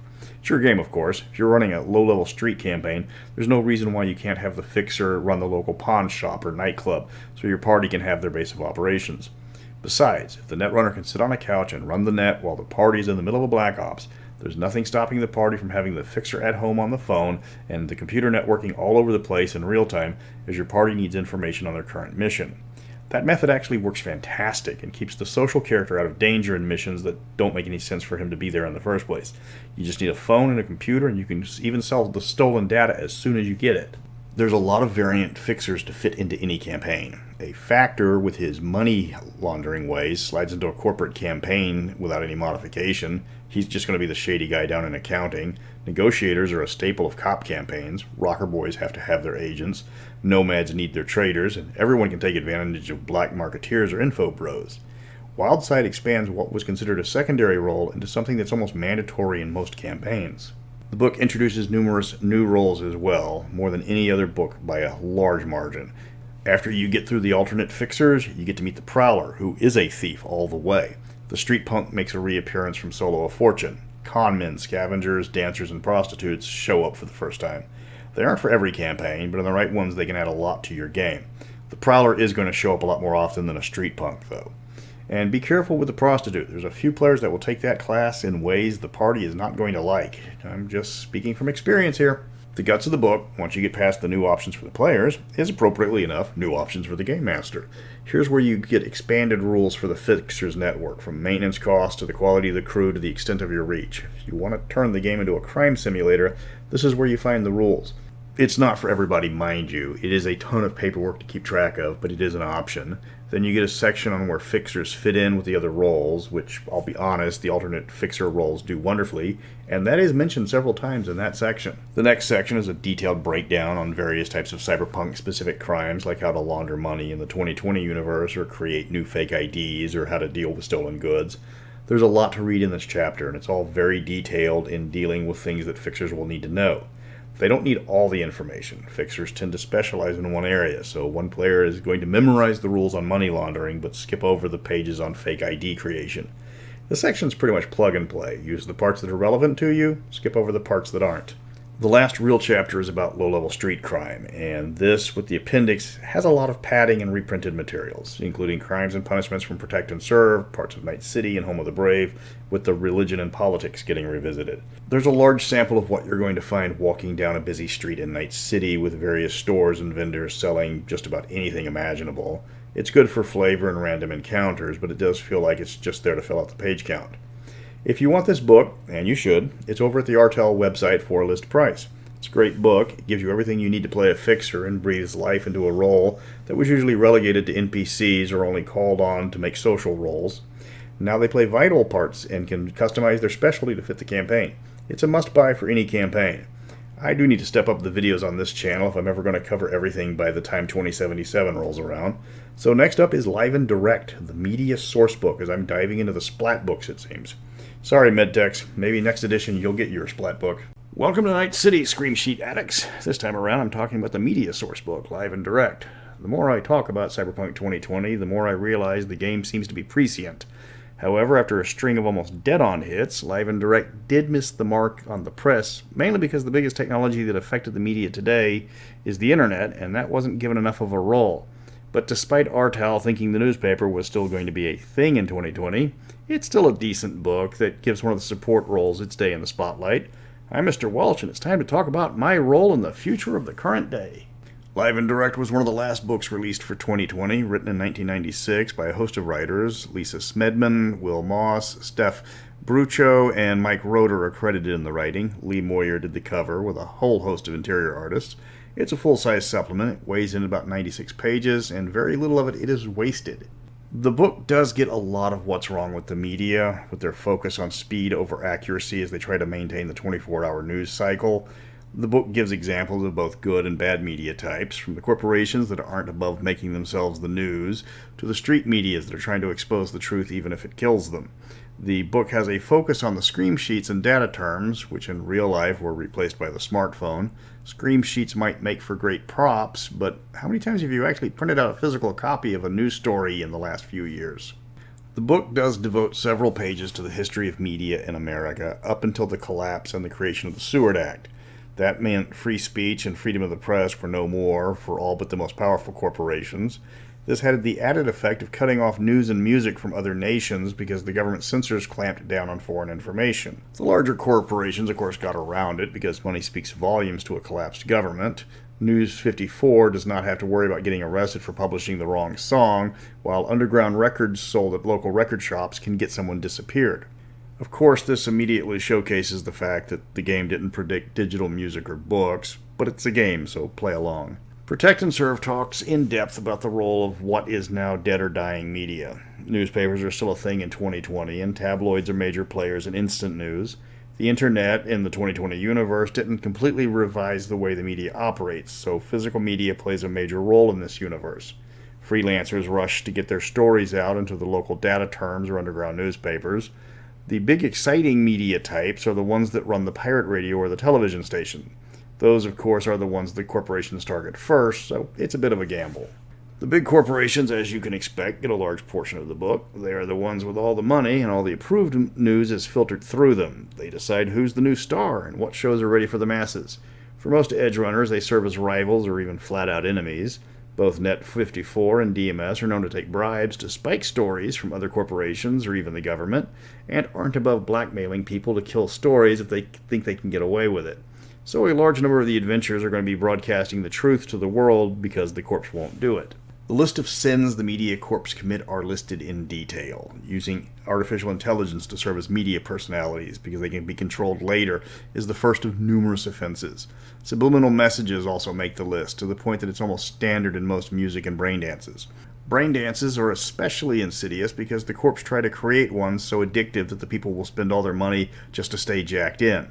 The biggest ethical quandary was the execution of serial killer John Dawson. Network 54 bought the rights to televise his execution, and when the government set up a dial-in voting system to determine his fate, the ratings hit the roof.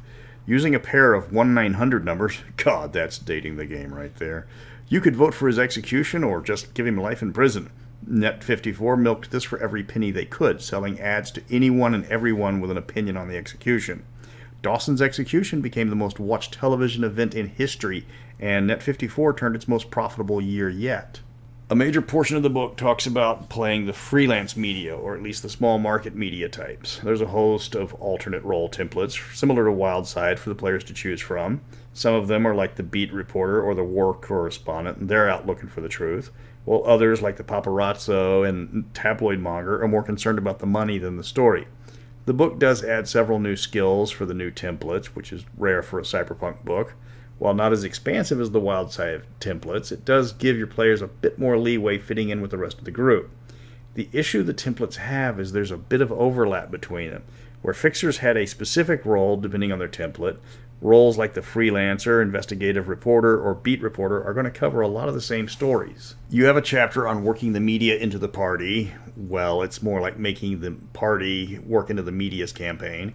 Instead of working the fixer into a role that helps the party, it does the opposite and ties the rest of the party to the media. Corporates become editors, solos are bodyguards, techies are, born for this type of campaign, and netrunners become your researcher. It gives a sampling of medias of different power levels, from the iconic C.J. O'Reilly, who appears in multiple books, to the rookie Angie Wu, who was introduced as the point of view character for this book. The one person noticeably missing is Thompson from the main book, which is unusual because he plays a major part of the meta plot from the opening story in the rulebook to the final book on the Stormfront series. If you go with a media campaign, there are some crunchy bits to keep track of, mainly calculating the time it takes a story to get to print. There's also a chart on how successful an interview turns out to give a more detailed example of using the interview skill. Since getting the story out first is a major part of freelance campaigns, that is a major concern. Plus, you have the classic race to get the story out before the corporations can suppress it. The rest of the book goes into detail about the media campaign. I think that was one of the flaws of this book, but I'm comparing it to the superior Wildside Sourcebook. Rather than focusing on fitting the media into the existing campaign, it talks more about making the campaign fit around the media. If you want to run a media campaign, you're going to need this book. But if you have somebody that wants to run a media in a normal campaign, the book doesn't help much in talking about the various steps of getting the information you just stole to print or just selling it to the highest bidder. The last chapter focuses on the two media giants, Net 54 and DMS. All the old networks are dead, bought up by one of the two megacorps. It goes into detail on their feud, their history, and their tactics. They have been talked about throughout most of the book, but this chapter is focused on them exclusively. It does introduce WNS, the World News Service, which replaces the Associated Press in function. The book ends with another short story featuring C.J. O'Reilly. The book is, as most of the 2020 line is, for sale on the Artel website for a decent price. If you're a completionist or you want a media campaign, you're going to want it. Compared to the other role splat books, it doesn't cover as much as Wildside or Protect and Serve. But it's still a good book for not a lot of money today. Keeping with the Splat book reviews, I'm covering Protect and Serve next, the police source book. Considering all the insanity on the news today, this seems like the relevant one to review next. Welcome to Night City, perps. This time around, we're looking at Protect and Serve, the cop source book. Despite police being a controversial subject today, this book is pretty much the opposite of that. It's all about being a cop in Night City, and to be honest, it doesn't go very far past just being a cop in Night City, because there's a lot of stuff in this book that is considered padding. But how does future modern day compare to current modern day, and more importantly, are there donuts in the modern future day? I'm Mr. Welch, and let's talk about the local constab in the world of 2020. Protect and Serve was written by Jeff Pass and Mike Labossiere in 1992, with the cover art contributed to Bill Aiken and a host of interior artists, as normal for an Artel book. The book is the stock 96-page splat book, with a lot of pages taken up by various diversions like a short story, lots of police paperwork like the coroner's report, personal record, and a police report. There's also 3 pages of maps, a page devoted to the NorCal State Executioner, and a page on slang. Reading through it, there's about 10 pages of padding that seem unnecessary compared to the other source books. The book, of course, is all about cops, one of the hardest roles to work into most campaigns. It's quite difficult to incorporate the guy that's supposed to be stopping edge runners into a party of edge runners. Sure, you can play the ex-cop, but then you have to explain how your authority special ability works when you don't have any actual authority. This book talks about cops, not private eyes, and not security guards. It does go into great detail on how to be a cop in Night City, but like in Live and Direct, it doesn't go much into putting cops into edge runner parties, but more putting other roles into support roles around the cops. Protect and Serve completely changes the life path for cops. Instead of the normal version, you start off as a rookie cop, somehow at the age of 17. As written, you can start as a cop at the age of 16 if you want. But that's more of a rules glitch than an actual expectation, unless the game master wants you to be a junior G-man. The game does give rules on how much your authority rating can be through the cop life path, instead of just dumping 10 points straight into authority like a solo will do with combat sense. The authority ability requires certain prerequisites before you can raise the ability. The prerequisites are mostly seniority, commendations, and a lack of black marks. The authority skill has been problematic with the income suggestions because you're not going to have players becoming the police chief of Night City running around with edge runners.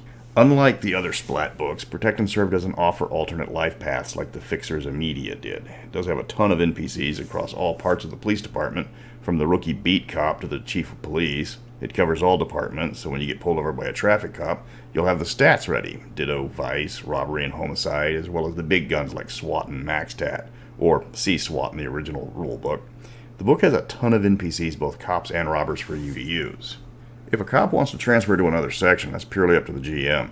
If you're working in a regular campaign, there's going to be a lot of departments that are strictly off limits because of the conflicts it causes with the rest of the party, or just the fact that it's going to be highly inappropriate for a cop on air patrol to take his edge runner buddies to their jobs in a police AV. Patrol officers are stuck with a partner, and if the campaign is on the shady side, you better hope your partner's on the take as well. If you get promoted too high, you're going to be stuck managing a whole bunch of cops, and that takes you out of the edge running business again. Protect and Serve is written for a cop campaign. It's got a fair amount of background on NCPD, but like Live and Direct, this is about building a campaign around one specific role. The other roles become support roles. Techies and med techies work in the crime lab. Fixers are now informants for the cops. The police have their own netrunners, but because of the fact that the police authority is a special ability, netrunners don't get the ability to intimidate by flashing the badge, even online. The rest of the roles suffer from being sidelined in favor of cops. That is a flaw of this book that could have been addressed and just replaced a bit of the filler or any of the 13 pages of adventure scenarios. The book dips into a part of what a cop's life is in Night City, but not nearly enough. Like I previously mentioned, there's no discussion on how a cop gets into homicide or the SWAT team or vice. That's purely a GM decision. Likewise, there's not much on making the arrest and skip straight into the court proceedings, which are a bit scary because it's the dark future presently. The worse the crime you are accused of, the less rights you have. The book goes into the police agencies of the state of NorCal and the feds, but doesn't talk about players as either state troopers or FBI, which would have been interesting. This was another missed opportunity by having various types of police officers available as variant roles like Wildside did.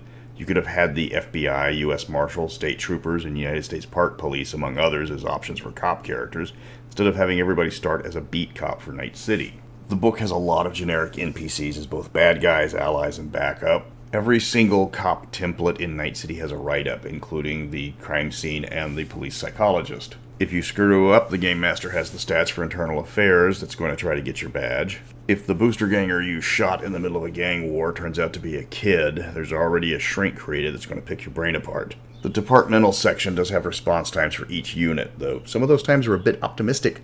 Robbery cops in Night City show up in less than 10 minutes rather than the 4 hours it took them to get to me when somebody kicked in the door of my apartment and stole all my stuff. This not only gives cop players something to rely on when they need help, but also serves as a guideline for experienced edge runners on how long they have between committing a crime and before somebody swings by to investigate. Of course, if you shoot a cop, half those response times and expect the big guns on your location almost immediately. There's a list of bad guys you can run into, from organized crime to corporate black ops to street gangs. There's a little bit of overlap on some of them from previous books, but not by much. A lot of detail is covered regarding just the 4 major crime syndicates, which are the Mafia, the Yakuza, the Triads, and the South Americans. It goes into details on how they're structured, but past that, there's little specifics. There's several pages on corporate crime and how they are effectively their own nations with certain hard restrictions. A cop can't arrest the high-level executives, but if a cop learns how the corporations work, he can always pass on the information to the executives' rivals, and they will take care of the problem themselves. The gang section is largely repeated from Night City and Solo of Fortune. The section on crime is pretty expansive, explains everything that is a crime and what sentence the perp can expect. This isn't Mega City 1, they actually have trials. They're one-sided and the suspect has very little rights, but they are trials.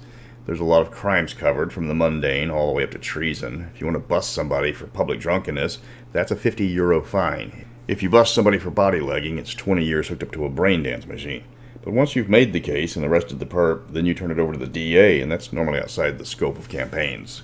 The rest of the book has a decent section on new cop gear, and the largest section, which gives over just a dozen pages, is nothing but adventure hooks. It has a section on the paperwork required after a bust, even gives you a form to fill out, but trust me, nobody is going to want to roleplay filling out an incident report no matter how exciting the actual bust was.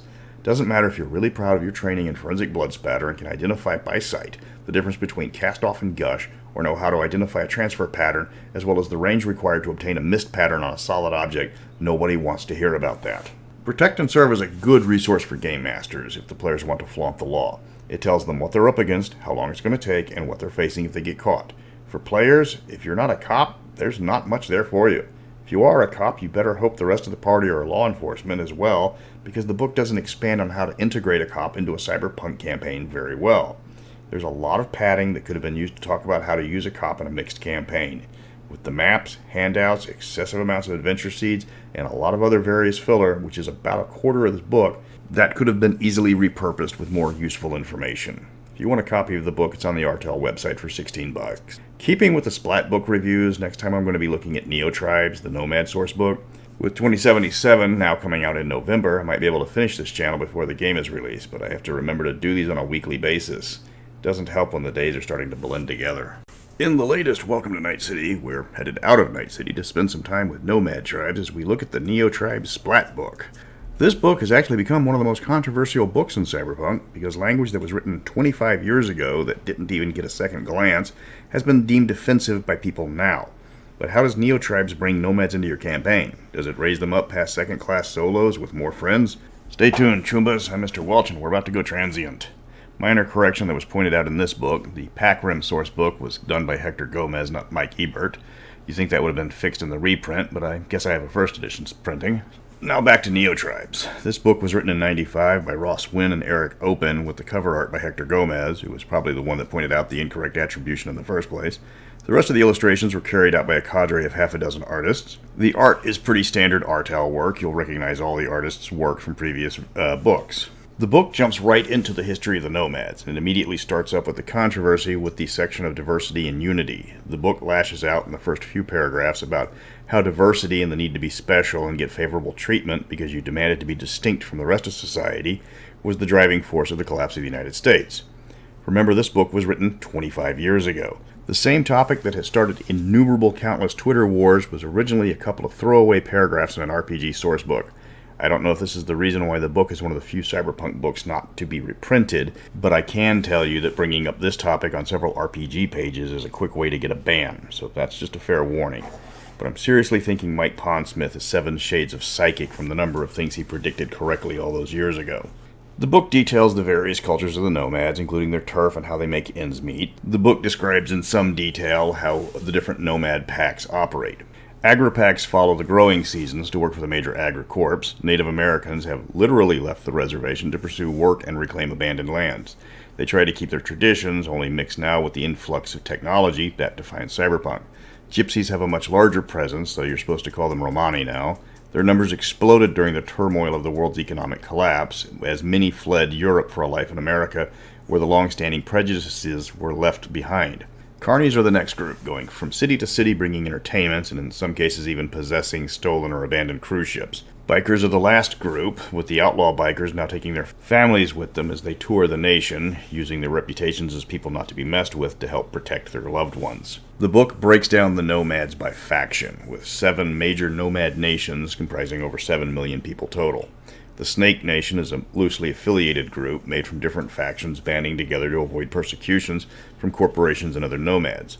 The Jodes are a group of allied families and friends originally, fleeing from the chaos in Oklahoma. They're close-knit, but welcome outsiders that can contribute. They're active from California and the Pacific Northwest. The Bloods were born from the Miami-based gang of the same name, though they're not recognizable as a common street gang anymore. They took over large portions of abandoned Florida, including Disney World and the Barnum and Bailey facilities, but when control was regained by the government, they became true nomads. Meta is actually a nomad family that went corporate. The family takes formal contracts with various government agencies, though the government is wanting more from the family, like actual taxes. The Aldecados are the first major nomad family, and as such is the default idea of what a nomad family is. They travel the nation looking for work. Everywhere they go, it is for the good of the family. The Thalos family is the most unique of all the families, being entirely sea-based. They work mostly out of the Gulf of Mexico and have created a large floating city off the coast of Galveston. The Folk Nation is the newest and smallest of the families, created mostly from displaced blacks in Chicago.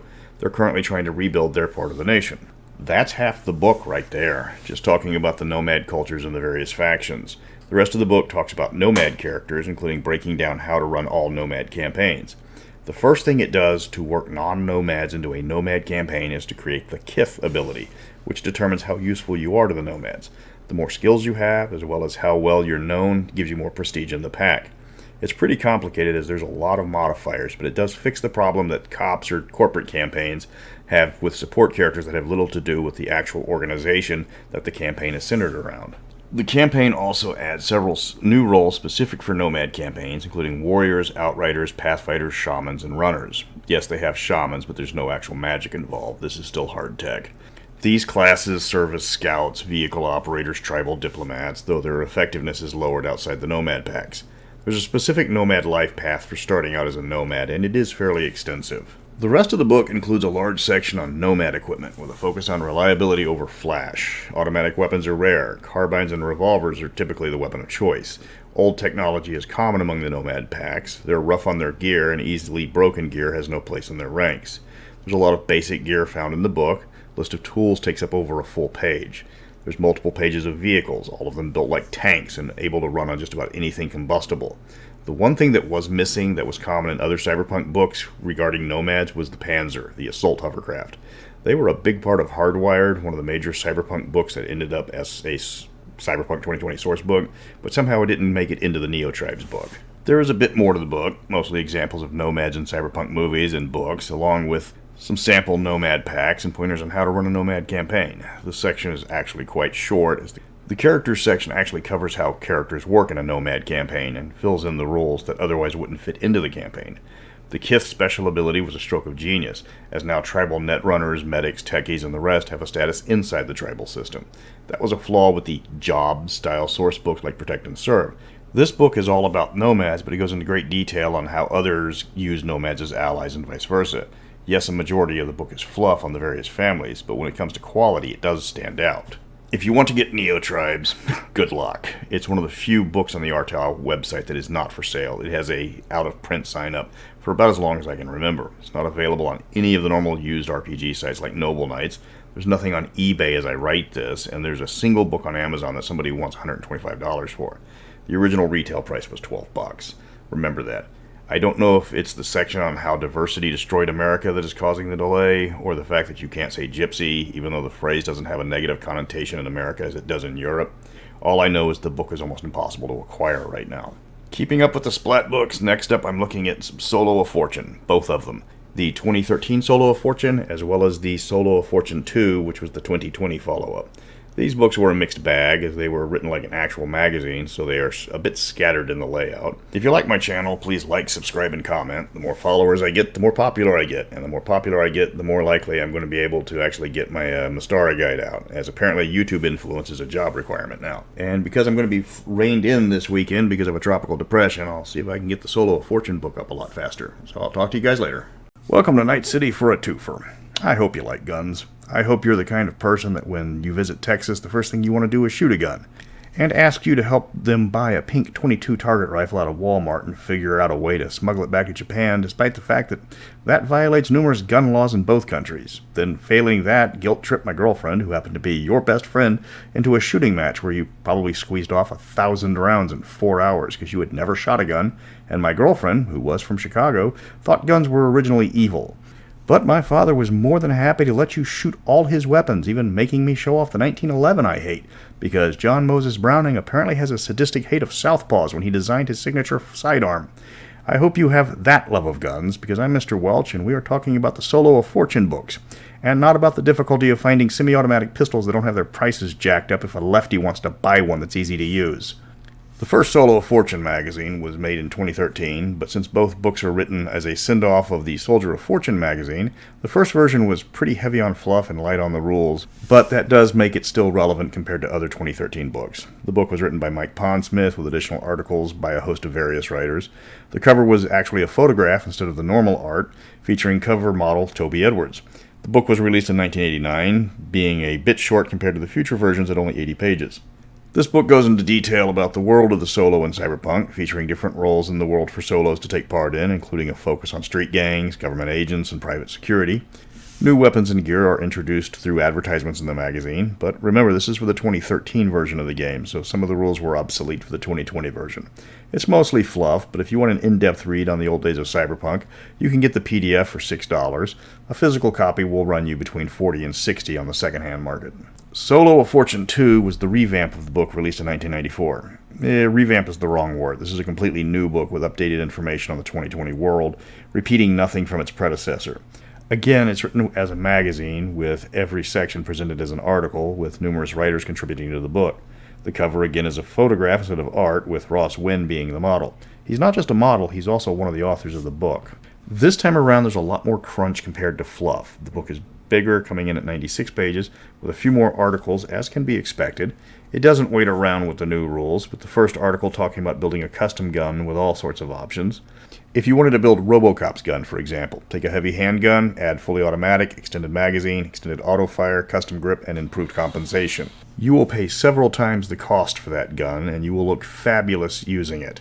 At least until a sniper drops you, and then they will look fabulous until the cycle repeats. There's 4 pages of customization, one of the most popular parts of the book. Of course, you've got all the new tech and gear, with some gear being introduced in articles and others appearing in the book as in-universe advertisements. This does mean the gear section is scattered all over the book, which can get annoying as the articles talking about the gear are listed in the table of contents, but not the advertisements. So you have to remember that the Advanced Targeting Network is on page 25, the Mono Sword Cane is on page 29, and the Nova Arms Selection is on page 37. It is a minor issue, but it is an issue compared to the other books where the gear is contained in a single section. You've got several articles on options for solos in 2020. They don't forget to talk about who's shooting who and where. There's a section on the basic breakdowns on Black Ops, including talking about which Black Ops lets you shoot people, which Black Ops lets you stab people, and which Black Ops are 0 body count.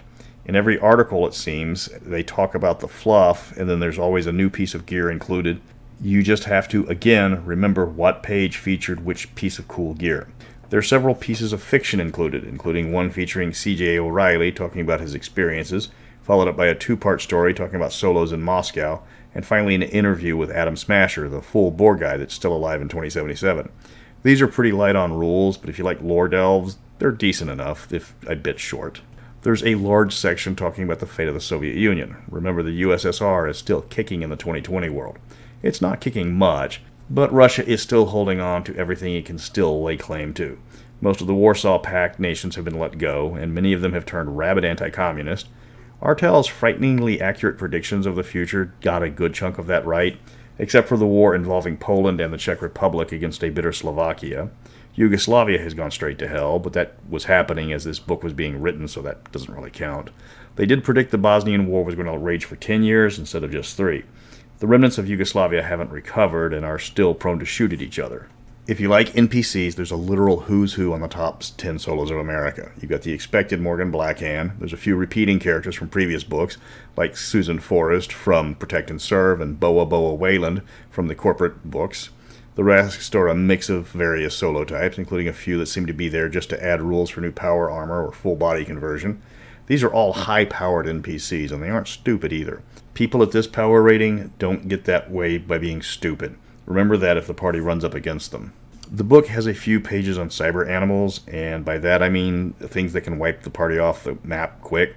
Cyber gorillas can get the drop on the party. There's a cyber lion and a cyber shark. There's a full page on how to make these unholy abominations, but they're much simpler rules compared to like a standard NPC. They've got suggestions on different animals you can Borg out, but there's only 4 examples given. Still, cyber wolves are great for characters expecting the normal guards on their run. There are a lot of vehicles in this book, though most of them are in different sections. There's a few tied to different articles as examples of things to expect fighting in the featured area. There's a section on walking tanks that's just a few pages and just a bit short for my tastes. Then there's a small section on new vehicles like the AV-11, a new vectored thrust vehicle. There's a police mini-tank and a luxury motorcycle. That's a strange mix of vehicles that seem to be thrown in for padding. If you want Solo Fortune 2, it's $16 on the RTAL website. It's not a bad price for what is mostly just a new gear source book. Compared to Wildside or Live and Direct, Solo Fortune doesn't actually go into the detail on what the solo role was written for. Most people believe solos are just there to shoot things, and this book is not going to change that opinion much. If you want more guns and gears to shoot people with, the book is worth it. It's not as fluff-heavy as its predecessor, but it does have a lot of welcome crunch.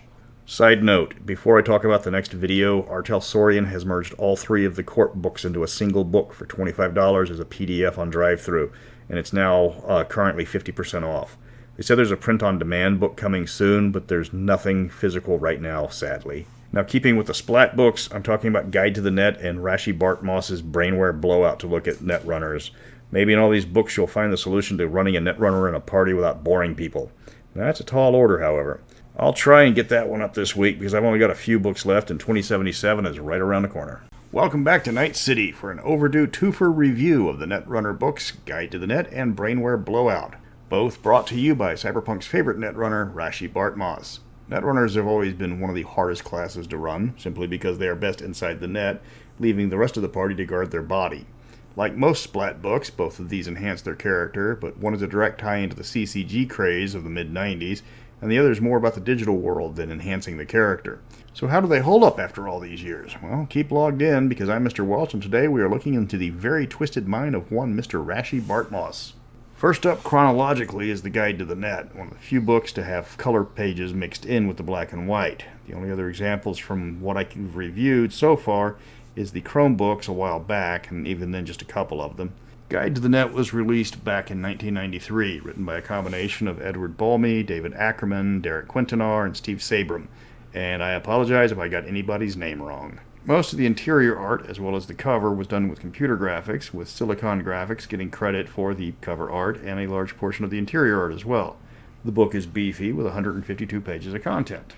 The Guide to the Net details the cyber world of the 2020 universe, covering not just the state of the net across the world, but also detailing some of the bigger power players in the netrunning universe.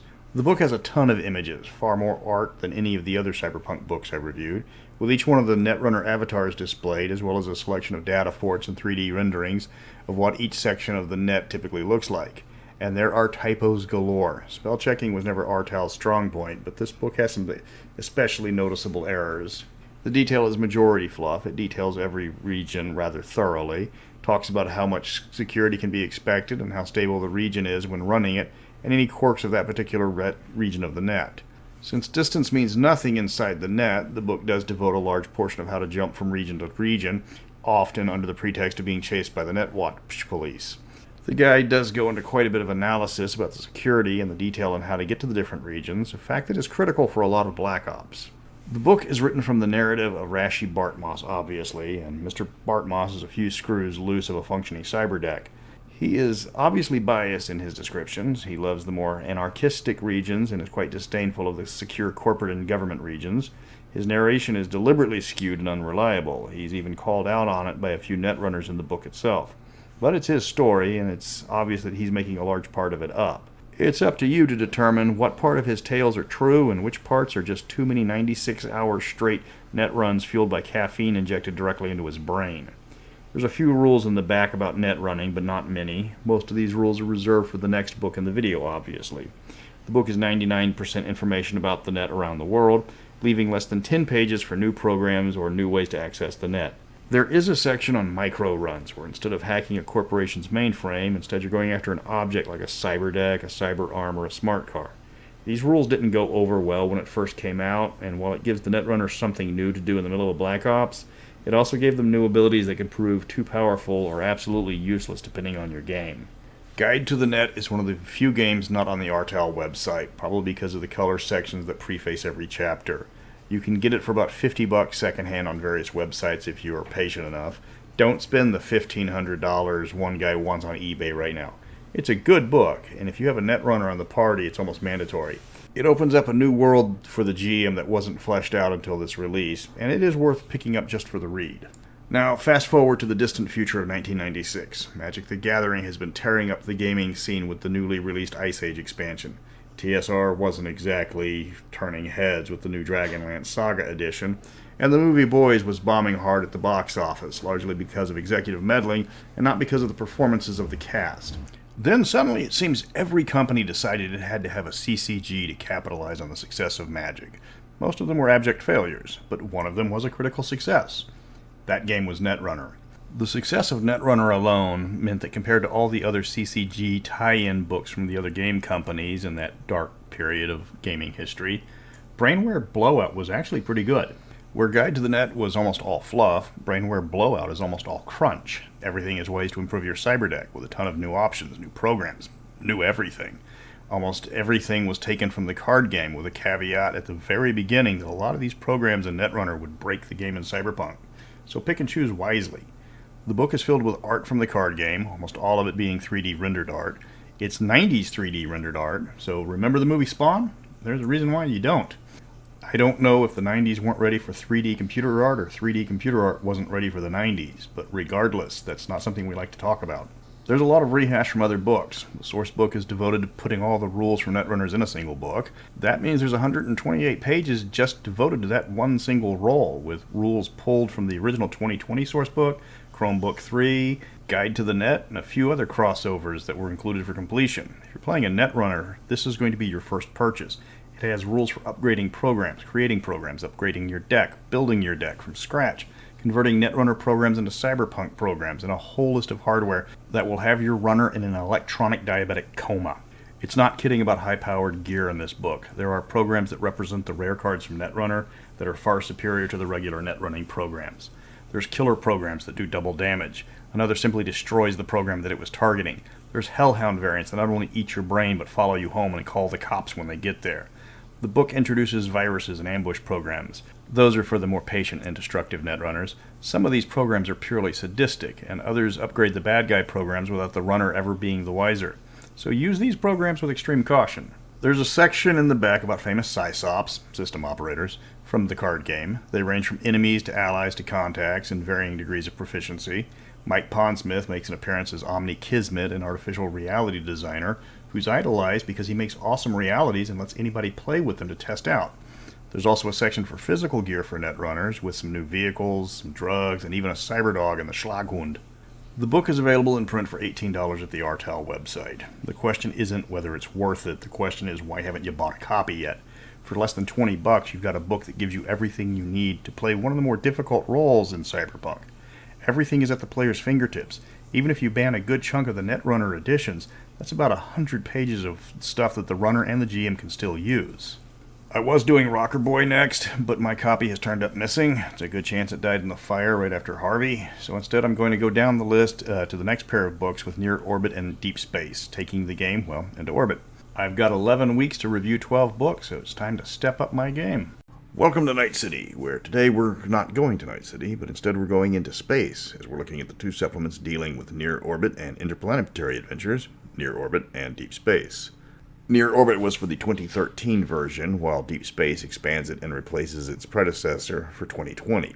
It opens up the game to replicate classics like Outland, Total Recall, or Saturn III.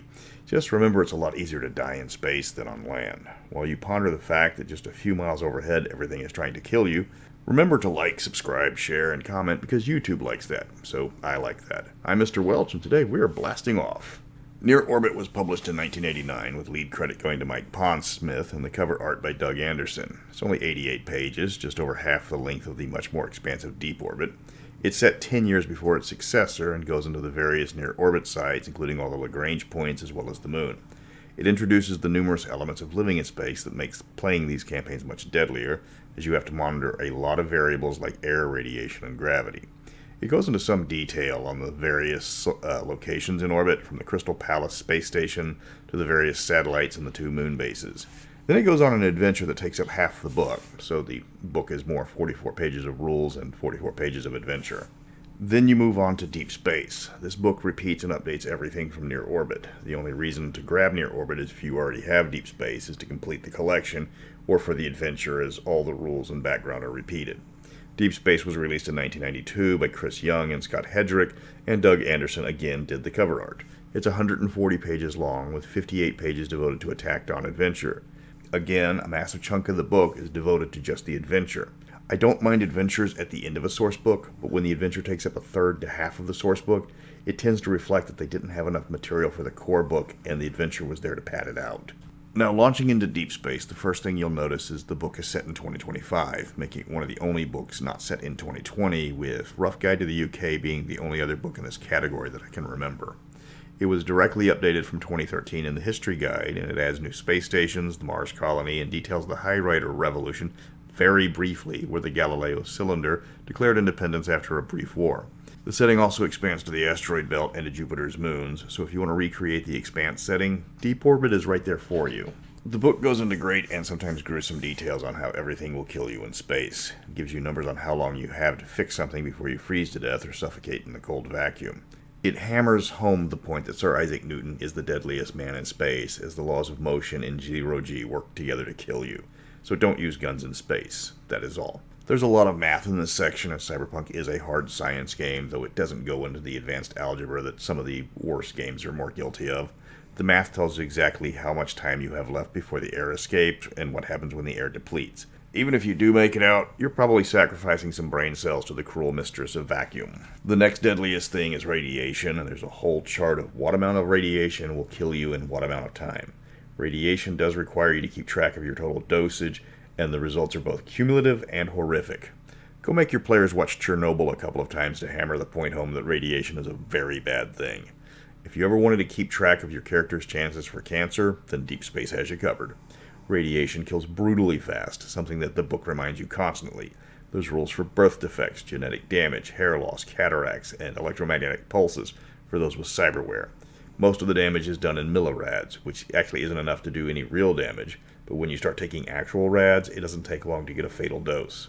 That's when your face melts off and you die screaming, so wear a rad suit. The third thing you have to keep track of is gravity, and it's the only one that's not immediately lethal compared to the other two. But the lack of gravity is very unhealthy for long periods of time. The body was designed to work in gravity. Without it, parts start to malfunction after a while. Because of this, everyone in space has to either have a vigorous workout periodically or be exposed to artificial gravity. Otherwise, you start to lose body points as your bones become brittle and your various organs start to fail. The book has a large section regarding gear and vehicles. In space, everything works differently. A good chunk of this was cut and paste from Near Orbit and then updated for the 2020 rules. That actually applies to most of the book that isn't the adventure, though Deep Space does expand on the rules a bit, so it's not just the same book with updated stats. Deep Space does add a large number of new vehicles and gears, and the art is greatly improved from Near Orbit as well. There's a section on combat, but it's not the dogfighting that you see in the movies. Ships and satellites are moving at several miles per second, faster than anyone can possibly track by eye. Instead, combat is done through computers that can calculate the trajectories and react at those speeds. All the human element does is to tell the computer what to shoot at and with what. There's a section on the various types of habitats you find in orbit and on other worlds. The information on these are disappointingly sparse because of the wasted opportunities. It talks for a few paragraphs about each of the various types of facilities, from the floating factories to the battle stations. A large number of the factories are completely automated, cranking out materials that can only be created in microgravity. There's hundreds of workstations in orbit, and those are little more than modular space stations used for a variety of reasons. The book has a small section on the 3 orbital colonies, the Crystal Palace, the Galileo Cylinder, and the Paradise Station. Of the 3, only Crystal Palace even gets more than a passing mention. This is one of the failings of the book, as the Crystal Palace is a floating city that is completely self-reliant and utilized by all major spacefaring nations. It gets a single column of information in the book. The other two habitats don't even get a paragraph each. Considering that the Galileo cylinder was a completely independent entity, that was a lot of wasted opportunity. Instead of the 60-page adventure to close the book out, they could have given us 10 more pages on the Crystal Palace. They could have detailed the rebel high riders more, and given us a greater focus on the asteroid miners or the other extraplanetary colonies. There was just too much potential that got left out of this book. There's a section on high rider culture, and again it's quite brief. Because of the hazards of space, they are a cautious group regarding risks and indulgences. A single mistake by one person can kill a lot more people. Drugs are limited. Nobody takes anything that dulls their senses. Smoking is forbidden because air quality is paramount. High riders embrace their cultural communally. They have to work together or very bad things happen. Because of this, personal conflicts are rare. Rivals instead take on job assignments that keep them apart to prevent incidents. The book goes into even less detail on the Moon and the Mars bases. Though Mars is the setting of the adventure at the end of the book, it gives a few paragraphs on the belt miners, which again is disappointing because that's one of the classic settings for cyberpunk science fiction. Even worse are the Moon bases that only get a single paragraph each. That's near orbit and deep space. They missed a lot of opportunities in his books. They could have fleshed out the moon bases, the space stations, the asteroid miners, and the orbital habitats to adventure on instead of the excessively sparse text we get. I would have gladly sacrificed the nearly 40-page adventure for more detail on the locations it did tease.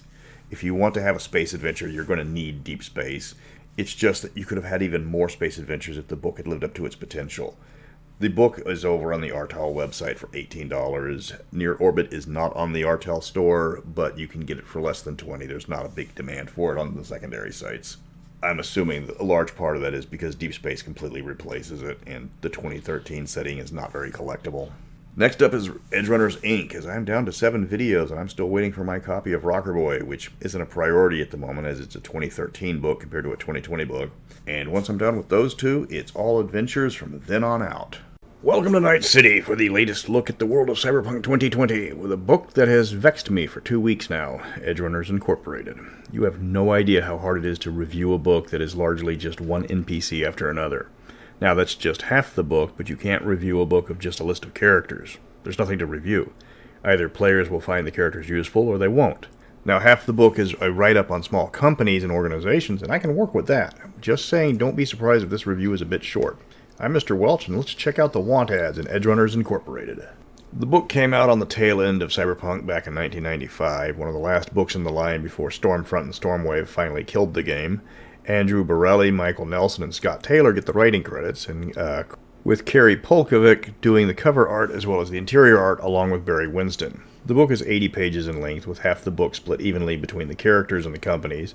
It's got a large number of adventure hooks associated with the companies, and stat blocks, obviously, for all the characters. The book gives a very brief intro into the staffing agency Street Temps, 4 total pages in length. Obviously, there's not much here, but it does set up a group designed to generate adventures for the players. If the players are bored and need a run, they just go to the temp agency that'll hook them up. There's a physical description of the building and stats for all the staff, but that's a bit unnecessary. Still, they don't spend much time on it, so it doesn't detract from the book. The first half of the book talks about 30 different NPCs featuring 6 different roles. Cops, corps, nomads, and rocker boys need not apply. Everyone has a brief history, an operating style, and a specialty. If you need help with an extraction, you hire Mariko Sonomi. Pixie, Tick, or Demoness will run the net for you. Susie, Clove, and Brain will help you fix whatever you've got broken. The fixers, known as Grateful and Hand, can set you up with what you need. If you get shot, you call Sylph to patch you up. You can sell your hot scoop to Electric Angel or China Doll. If you need someone dead, the Chrome Man is a full Borg that kills for cash, ditto the biosculpted Demon Nutter, or just go with Bruce for plain good old-fashioned violence. It's a list of NPCs. If you're a game master needing a character on the fly and one interests you, use them. Otherwise, don't bother. They have a variety of styles and personalities. In a pinch, they can become replacement characters if a character snuffs it early, or if you have a one-shot and just need some templates. It's nigh impossible to review character lists. That's the reason why I didn't do Shady Dragon Inn on the Mastara channel. It's tedious to write and boring to listen to. If you like the character, use the character. Otherwise, don't. Only you know which ones fit your campaign, so everyone will get different mileage out of each one. But so enough about the people, onto the companies. There's 11 organizations listed in the second half of the book. Some like Raven Microsib have been mentioned before. Others like Peak and Durera are making their first appearance. Then you've got Network First and Biogenesis, which are protest groups with possible criminal elements. Once again, mix and match to fit your campaign. Not every group gets equal treatment. InfoComp, the professional info brokers, has 4 pages of backgrounds, followed up by 6 pages of adventure hooks. Tsunami Design, a weapons manufacturer, gets 2 pages of background and a single page of adventure hooks. Going over the groups quickly, InfoComp, as mentioned previously, sells information to its various clients. It has the largest write-up, as it's a major target because when you deal in secrets, it makes you a lot of enemies. Tsunami Design is a weapons designer, but not a manufacturer. Once they come up with a design that meets their demanding requirements, they sell that design to another manufacturer. As you can expect, they are a major target of industrial espionage. Raven's Micro-Cybernetics is another older cyberpunk company, and as the name indicates, makes some of the best cybernetics on the market. It's known to take good care of its employees and is on good terms with several other companies. Of course, their competitors would love to steal their designs or sabotage their production, so that's your adventure hook right there. Red Cab is literally a taxi company. That's the setup. That's the hook. If you have a character that needs a cab or wants to work as a cabbie, you call Red Cab. Affirmative Action directly ties into many of the NPCs in the first half of the book. It's another talent firm that has several pages of adventure hooks. If you need a job, they will provide one for you. Peak and Durera are possibly the least exciting company on this list, as they sell precious materials, not just precious metals, but things like biomass created by various biochem companies that are worth a fortune to the right people and useless to everyone else. That's it. No nefarious secrets. They buy low, they sell high. Missions are going to be guarding precious cargoes, negotiating sales of the cargoes, transporting those cargoes, the standard run-of-the-mill missions. The last company is Biomass Laboratories. They create and sell chipware of all sorts. This is more bodyguard and sentry work for the players. There's a few non-corporate groups and edge runners for people that need bad guys or have a more political bent.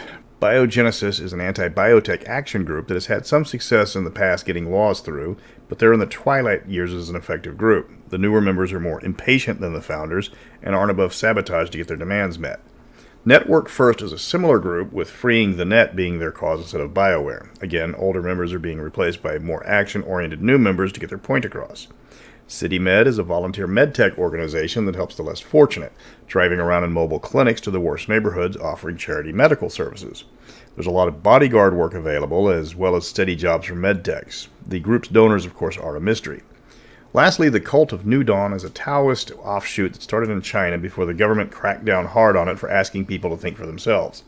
Wait, the Chinese government cracking down on religious minorities? It must be the future! The group is a harmonious and communal group that believes man must reinvent himself and give up his dark desires to truly ascend. Standard cult stuff. The only hook in the book is getting hired to get one of their followers out and deprogrammed. That's it. That's the end of the book. Not going to pad this one. If you want a copy, it's not much for a physical copy. It's $14 on the Talsorian website. If you need a list of adventures, companies, and NPCs, it's not a lot to pay. I doubt this book is going to be at the top of many people's lists, though. And now it's time to jump into the adventures. There's only 6 books left before this channel is finished. We'll start with the adventure compilation, Tales from the Forlorn Hope. Until then, Godspeed, Joey. You're going to be missed. Welcome to Night City, the definitive channel for all your Cyberpunk 2020 needs. Now we're diving into the adventure products, as the books left to talk about are starting to dwindle. And first up is the adventure anthology, Tales from the Forlorn Hope. Get ready for 8 related adventures that originate from the veteran bar of the same name, with several of the most memorable NPCs from the 2020 universe. This book turned out to be far better than I remembered. I'm Mr. Welch, and it's time to go once more into the breach. Forlorn Hope came out in 1992 and was authored by William Moss. This is a bit unusual, as anthologies are usually group efforts, but having one author does allow for consistency between the characters, which is the strong point of the module. Cover artist Doug Anderson, Daryl Midget, and Chris Hockabout lead the interior artists. The book is larger than most at 104 pages, but not by much. It's $12 on the Artel website, and you're not going to find any padding in this book. It's all game content all the way to the last page, no advertisements. The Forlorn Hope itself is a bar on the edge of Night City's combat zone, where most of the regulars were part of Long Recon Team 601, or the LRT 6R1, with the bar run by John the Professor Freeman. The book goes into a good amount of details, introducing you to every relevant NPC that's going to be featured in a later adventure, both bar staff and bar patrons, so the party is going to have some attachment to each of the NPCs. Unlike other games where you don't meet the NPCs until the actual adventure, these characters are set up to become friends with the players, so the adventures have more impact later on. The first mission is set up by Kronos, a resident fixer at the bar. This is an introductory mission with focuses on stealth. Going in guns blazing will get you a TPK. The adventure is there to show that some missions the bad guys are going to have bigger guns, so other means are necessary. If your party is already overgunned, they might have an easy time with this mission, but you have to remind them that it's a covert op. No one's supposed to know that they were there until the explosives go off. It's a standard sneak in and steal stuff mission, with the added difficulties they have to do it twice because of the nature of the adventure. Hard Road is a road trip mission, as the name suggests, sponsored and led by Marlowe, a veteran of the LRT 601 and an open Militech operative. As far as corps go, she's actually one of the good ones. You have to escort a truck full of Militech weapons cross-country and make sure it gets there intact. As many of these adventures seem to share the same plot as classic movies, this is equal parts Mad Max Road Combat and the high tension of Wages of Fear. You even get to face a Panzer, a light hover tank, for a boss. The addition of the Panzer is a nice touch because that was a major part of the early Cyberpunk genre in Hardwired, but it didn't get a lot of love in 2020. When you're not leaning out of a window shooting at a hover tank, you're using all the empathy skills you've got because there's a surprisingly lot of interaction in this adventure. Third up is the Impalers, where you have to go help the Euro solo wolf find his missing brother back in Romania. This is a horror adventure all the way, getting heavy shades of Dog Soldiers, with a good chunk of investigation and some pretty serious combat. The adventure requires you to strip the party of a good chunk of their guns and gears. The bad guys sound tough on paper, but their weapons have a hard time getting through some of the most basic body armor, and even heavy handguns can put them down easily. Cyberpunk tried to introduce supernatural elements through licensed product with limited success, and this adventure personifies that. A giant hairy guy with claws might scare some mundanes, but when the solo just switches to armor-piercing incendiary, it does lose a lot of its menace. Next up is Girls' Night Out, featuring Kissy and Roxy. These are the dirty pair. I don't even like anime, but I immediately recognized these two. They are unapologetically stolen from the cartoon and just inserted into this adventure. The adventure, despite the trigger-happy nature of your partners, is lighthearted in tone and largely bloodless. This isn't from a lack of trying from the pair, as their favorite method of dealing with things involves large explosions. But when the mission immediately goes sideways, you have to undo the screw-up without getting anybody killed, and get out before anybody realizes that the entire chain of events was because somebody didn't check their intel before running the mission. Next up, the party heads to South America with the Russian AV pilot Zora to deal with an upstart biochem company in the middle of a jungle. It's a standard sneak in and blow up stuff mission with Zora in the background because she's just your pilot out of the jungle for this adventure. Of course, the mission goes full-on Chuck Norris because it steals the plot from Missing in Action, and you get to shoot your way through a whole bunch of Colombians to rescue POWs. My players recognize the plot almost instantly. They didn't even try to disguise it a little bit. Fall of the Axeman is unusual in that the NPC associated with this adventure is clinging to the life the entire time and you have to solve the case for him. That's one of the reasons why you need to introduce the NPCs in previous adventures to give gravity to the adventure so it's just not some random unconscious guy that they have no connection to that they're trying to save. This one is standard investigation, and it's very similar to a lot of 1950s crime noir. It's also the first one to have something for a netrunner to do in the adventure, as all the previous ones have largely been in the field away from computer systems.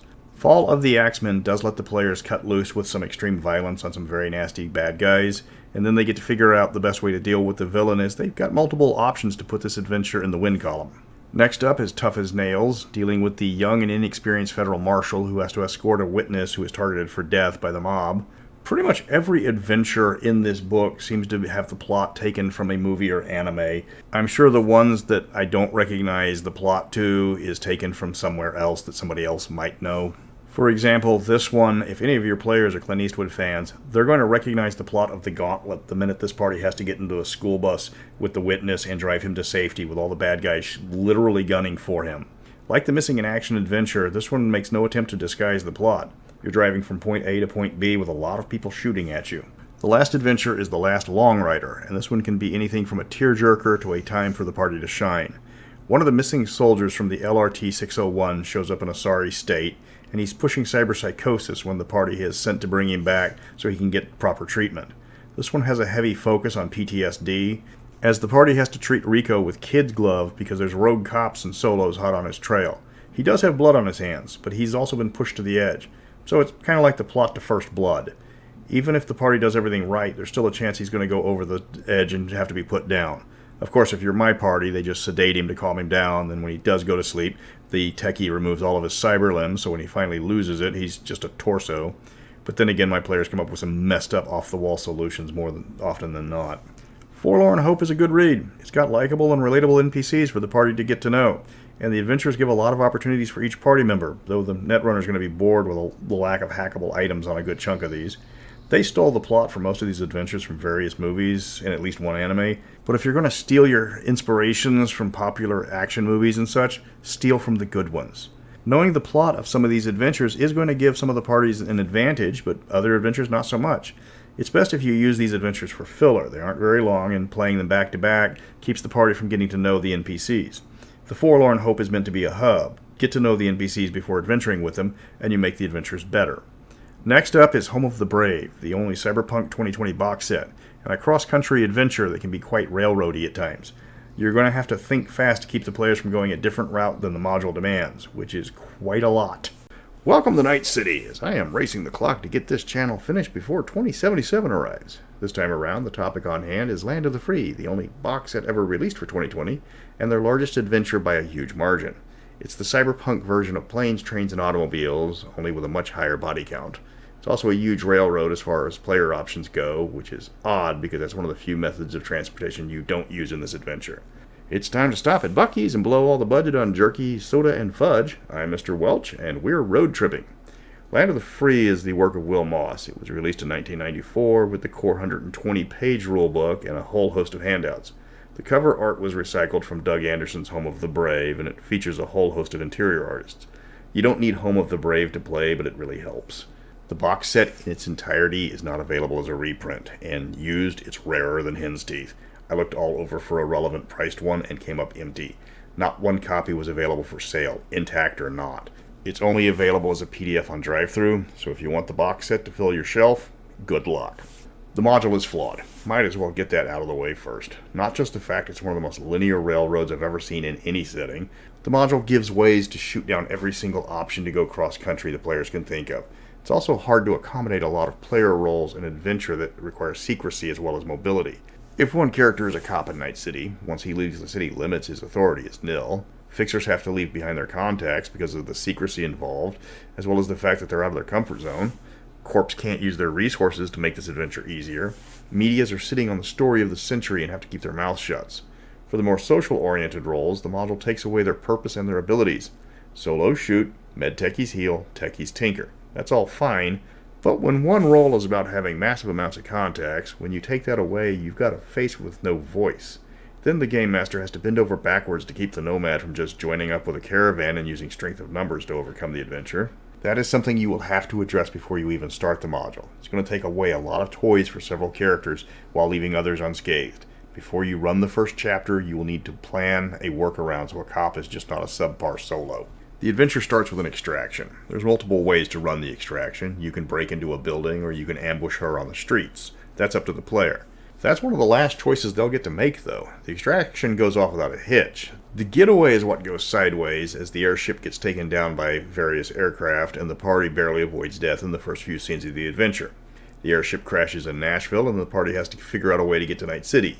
From there, the party is given its instructions. While the adventure says you can easily replace going to Mardi Gras in Nolans with a similar party in the Great Lakes, good luck with that. Speaking from experience, there's a lot you can do in Nolans in February that you can't do in Minnesota. The entire adventure is one set piece after another, with the players required to go along so the adventure can happen. That's a major flaw in the adventure. I've run it multiple times and my players have always had the same complaints.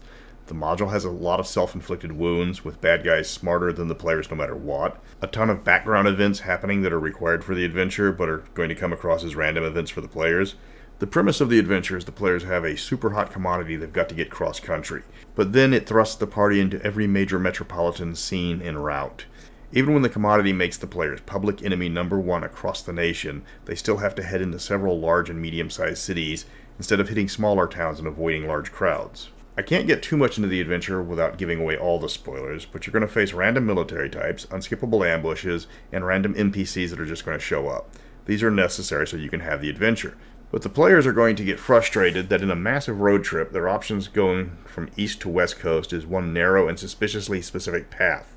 The Rockies are going to be the biggest issue, obviously, but Denver and Boise are options, and you're going to draw a lot less attention burning through potato country. Working this module into an existing campaign is going to be tough. Like I stated previously, several classes are nerfed by the clandestine and cross-country nature of the adventure. To accommodate several of the roles in Cyberpunk, you're going to have to take away their toys, or else the module is over or the entire premise is ruined by the resident media or Rockerboy just doing their job. To get the maximum enjoyment, I would strongly recommend pre-gen characters, so you're not stuck with players that have little to do in the adventure. The extras thrown in with the box set add some atmosphere to the adventure, but apart from the map of the US, it doesn't add much. You get some business cards, some stock vehicles that you're going to have to cut out with an X-Acto knife to actually use, and there's some standard data term sheets for the players to read. The map is probably going to be the only thing you'll use outside this adventure. It is the best accessory from the set. Good luck finding a set with all of them intact, though. Going into this review, I had my nostalgia goggles all the way on. I remember getting this box with some excitement and running it more than once. Now looking at it without the gleam of new shiny stuff in my eyes, I can see it was a flawed product, or at least not marketed the way it should have been. But enough with the negative stuff. It's time to move on to a new adventure, one that involved all the players the way they should have been included.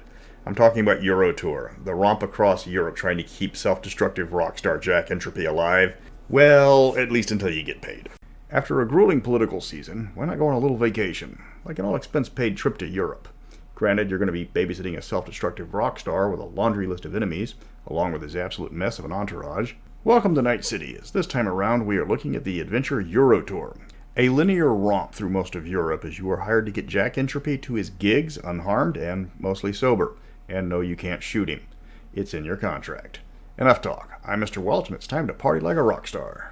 Eurotour was released in 1993 and was written by a team of designers featuring Mark Galeotta, Jean-Michael Ringo, and Magnus Sader. Apologies if I mispronounced any of those. The cover art was done by Doug Schuler, and a host of people provided interior art, including Ringo. The book is a series of 7 interconnected adventures, all of which involve the party serving as the advance team for Jack Entropy's Total Entropy European Tour. The first thing you will notice is that the module has a job for everybody, no matter their original role. Even if you're playing something that is tied to a location, Eurotour gives you a similar role inside of the tour. Cops get put in security. Your authority doesn't extend past the concert, but it's still there. Nomads will get hired as roadies and find out that there's a lot of nomads working as roadies. Netrunners are going to have to get hackers out of the concert system before and during shows, and that's going to be a constant threat. Medias get put in charge of making the promotional materials and setting up public events. Rocker boys get to play backup. Fixers get to use their skills to find materials suddenly in demand, ranging from fuses for wiring, guitar strings for the band, or enough cocaine to kill a Roman legion for Jack. Corporates become part of the tour management and get a whole bunch of headaches designed just for them. Compared to Land of the Free, Eurotour gets the road trip part right by having jobs for everybody at the start of the adventure, instead of ripping them out of the setting with no warning. The party will quickly become part of the tour's inner circle through competence, necessity, and attrition the further the adventure goes on. They will get to meet every single member of the tour crew and get to be more than just friends with a few of them. They're going to take orders from the general manager Jimenez. Marketing director Catherine Clemens is going to be setting the itinerary, and she will frequently change it depending on new opportunities. She also seems to be missing an E in her name, which would be a minor typo, except for the fact that her name on her entry is in huge print across the top of the page. But hey, it wouldn't be an RTAL product if it didn't have a lot of typos. There's Ace McCloud, fresh from a 1980s action film, who is the head of security. Tinker is in charge of keeping the equipment working. Angus Kessler works as Jack's bodyguard, and Tammy Lou Hanganji is Jack's current squeeze. For now. This brings us to the man behind this entire adventure, Jack Entropy. He is a bitter rival to Johnny Silverhand, and I hope Jack gets a mention in 2077. He is the classic rocker boy from 2020. He's got his causes that he pushes hard. He's trying to overthrow the British martial law authority. He takes so many drugs, he's become a connoisseur. This causes him to act impulsively and doesn't even notice the people he's hurting or annoying. In the rare moments that he's lucid, he's pretty open with the characters and he's generally friendly. How the Game Master plays up Jack Entropy is key to this module. He's not a Mary Sue. He is a deeply flawed individual who has a laundry list of people looking to do him harm, and his name is at the top of that list. You have to make him likable to the players, but at the same time very frustrating. Jack is always looking for a good time, and if the players aren't careful and given to his impulses, the rest of the crew is going to get pissed with them quickly. The rest of the crew is also important to get right. If you're running the adventure, you need the party to get familiar with each of them, because they all play a major part in the module, and more than a few of them have motives and reasons to want Jack dead. Not all of them will act on those motives. The biggest threat is actually left for the Game Master to pick from. So the module has quite a bit of replayability compared to the other modules in the 2020 setting. The adventure, as I stated, is very linear, but you're on a schedule, so there's no time to explore much before you get sent out by Jimenez or Clemens to the next tour location to find and fix any problems ahead of Jack's next concert. The module keeps up a frenetic pace with only a few places you can actually rest between adventures. There's little time to recover. If a player is too injured to continue on tour, another character is easily hired as a replacement. The module does not wait for minor things like gunshot wounds to heal. Every act takes place in a different country or city, so make sure the players buy up language chips or learn some customs before you whisk them away to the next concert. The module requires some finesse to run correctly. You will have to get the players attached to the NPCs, and you'll have to make the players feel appreciated when they do well.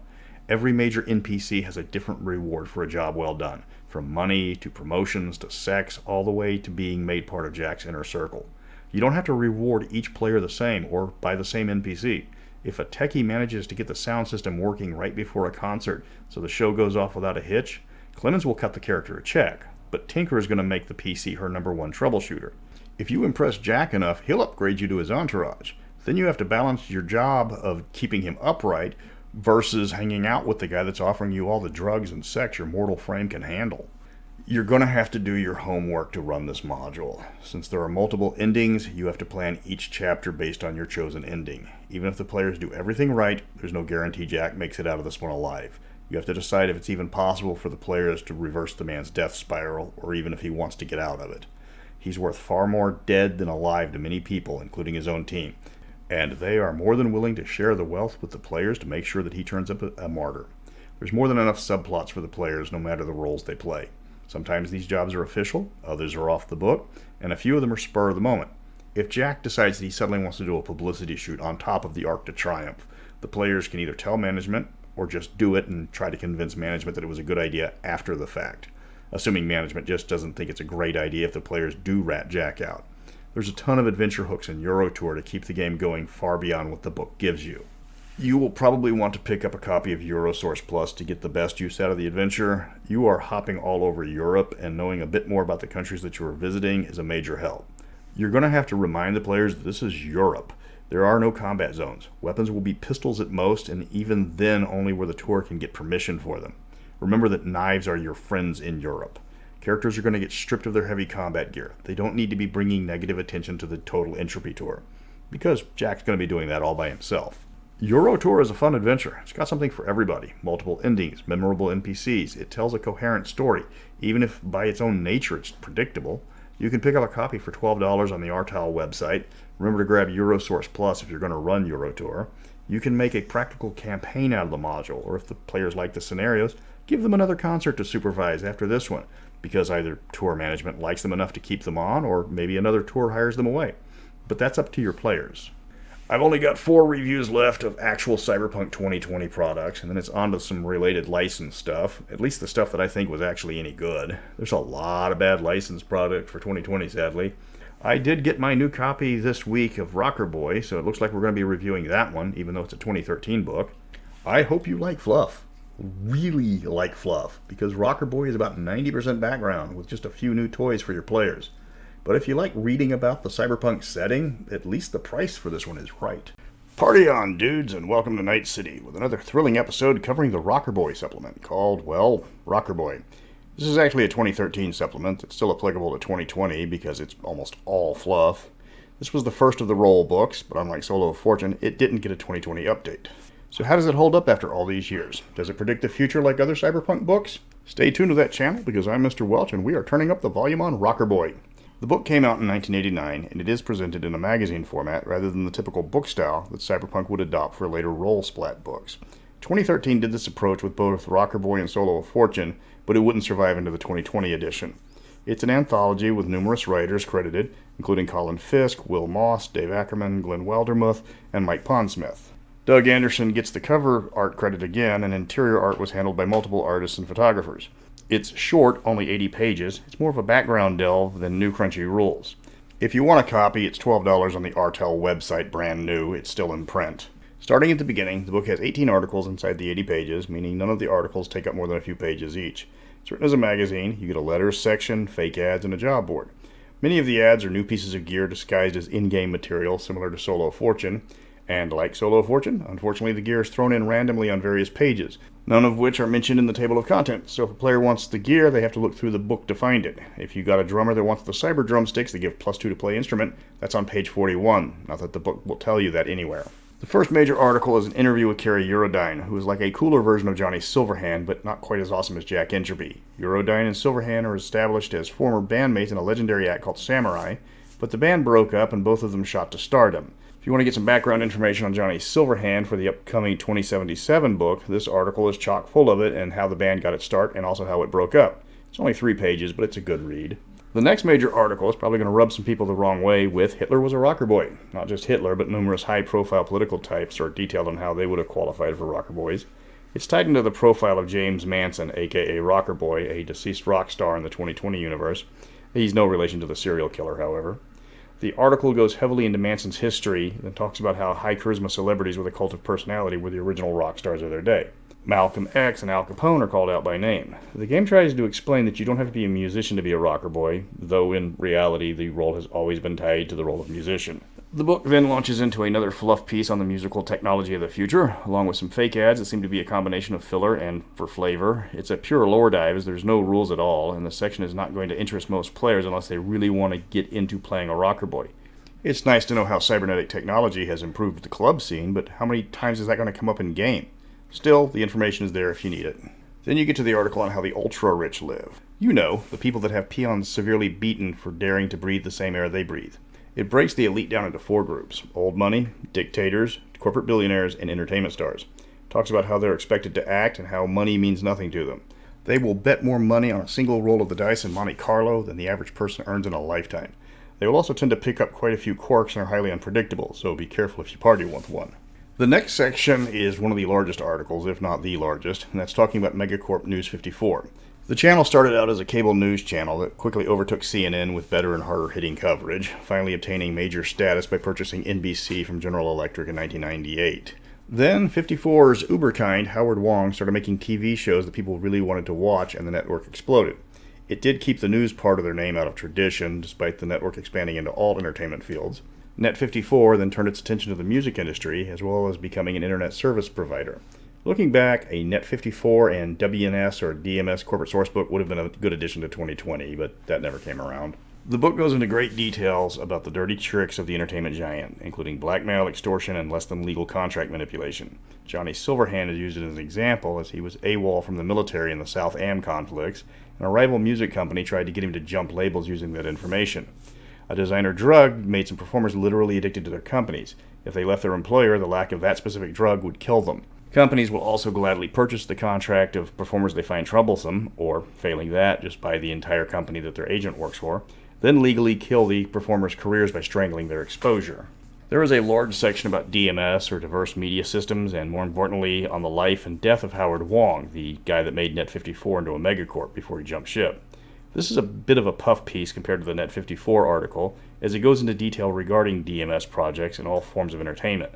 They're gearing up to challenge Net54 at the top of the ratings, and they've revamped their networks, studios, and began pushing brain-dense technology hard. It's a lore dive like most of the book, but it does give you something to tell your players when they ask what's on television. After a short story, the magazine looks at the mechanics of brain dance, and you actually get a bit of gear you can buy in this article. There aren't any rules about making brain dances, but they will sell you the tech to do it. Like the rest of the book, it's nothing but fluff, talking about how to make a brain dance, the dangers of using brain dance, and a bit of history behind the technology. It even talks about how players can brain dance, though again, there's no rules. The rest of the book is some adventure hooks, a short scenario, and then a glimpse into the world of Cyberpunk's music scene with upcoming artists, and of course a list of chart toppers. There's some product reviews, and an interview with hot new upcoming superstar Slade McCallahan, which goes on for about 3 paragraphs. A lot of this seems like filler, and it probably was. Some of the articles help with the immersion, and a few make you wonder why is that article there. That's Rockerboy. If you wanted to play the hard-drinking, hard-living rock star, then this book probably isn't for you, because a majority of it covers the technical details and behind-the-scenes drama that is the recording industry. It's all fluff. There's hardly any rules at all. So if you want to learn about the background of the cyberpunk recording industry, it's there for you. If you want to know how to book a gig, score some blow, and pick out groupies, you're not going to find that in this book. It's a strange book. It's a bit all over the place in focus, and it reads more like a book for corporates than the role it was named after. On a side note, can I mention how creepy this image is? Look, I know she was 18 when she made this movie, but she's playing a 13-year-old character, complete with a sex scene. Yes, I know that's what happened in Jerry Lee Lewis's real life, but this gets creepier when you realize that they had a kid 2 years later, and she was his first cousin. Just ew. Ew. For the penultimate official Cyberpunk video, join me next time as I look at the two setting books, Hardwired and When Gravity Fails. But until then, just ew. Assalamu alaikum, Watasi no Yujin. It's time to cover the novel tie-ins for this Welcome to the Night City with Walter John Williams' Hardwired and George Alec Effinger's When Gravity Fails. If you don't want to play in the bleak 2020 universe, why not try the even bleaker world of Williams and Effinger's? Both books diverge from the normal Cyberpunk rules and twist how the game is played. If you want a diversion from Night City, maybe a shift in tone can inspire your players. I'm Mr. Welch, and we are jumping into the alternate setting books. Hardwired was the first of the two books and was published with the 2013 rules. Williams himself converted his novel over to Cyberpunk rules. He had been friends with Mike Pondsmith before the start of Cyberpunk 2013. The book was written just 3 years prior to the game version, but Cyberpunk as we know it was largely a product of the mid-'80s. William Gibson's most iconic works of Neuromancer and Mona Lisa Overdrive came out in '84 and '86. It's unusual for a game conversion to come straight from the source, but that's exactly what happened here. The cover art was done by Royo, and there was various interior artists. The plot of Hardwired is that the Earth has depleted its resources, and the rich and elite have moved to the orbital habitats where they can create all the resources they need, but they don't share them with the poor and downtrodden back on Earth. Wait a minute, that's the plot to Elysium, and Hardwired came out 27 years before Elysium was made. That's some serious shades of Parks the Clonus horror in the island there. I'm not saying Elysium stole its plot from Hardwired, I'm just saying there's a lot of serial numbers being filed off here. The setting has a focus on smugglers and people on the run. The orbitals control all aspects of supply to the Earth. The planet can't grow enough food to feed the people, while the orbitals have gigantic hydroponic farms that can easily provide enough food for everybody, for a price. Because of the high prices for even the most basic commodities, the black market thrives like nowhere else. This is the setting that gave Cyberpunk the Panzers, armored hover tanks that transport cargo through the Badlands. Unfortunately for the Panzers, 2013 didn't have the best rules for armored combat. So while the cool hover tanks are in Hardwired, the rules for the cool hover tanks weren't quite ready for them. Most of the rules in Cyberpunk are easily converted to Hardwired without any changes. The lone exception is the Netrunner, since Hardwired doesn't have the net as we know it. Hardwired computers aren't fully immersive, instead it's more like the movie War Games, where you have to guess passwords, sneak into buildings to bypass security, or bribe people for backdoor access. You don't jack into the net, you still use keyboards. The Netrunners in Hardwired are called Crystal Jocks, and they actually have to go in with the Edge Runners when they break into a building, because remote access in Hardwired usually isn't possible. The people running the orbitals are pretty smart. They don't leave vital systems linked up that can be accessed from a guy sitting on his couch a continent away.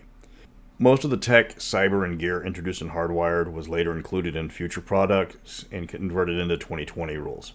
The main exception being the Panzers, of course, though those were given a partial conversion in Solo of Fortune too.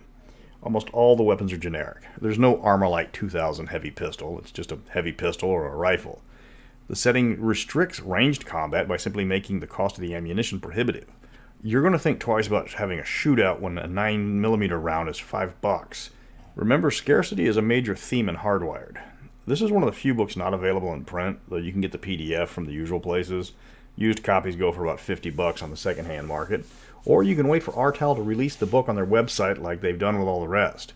You're getting the book for the background and the adventures, because this is from the 2013 edition, and the rules will need to be converted.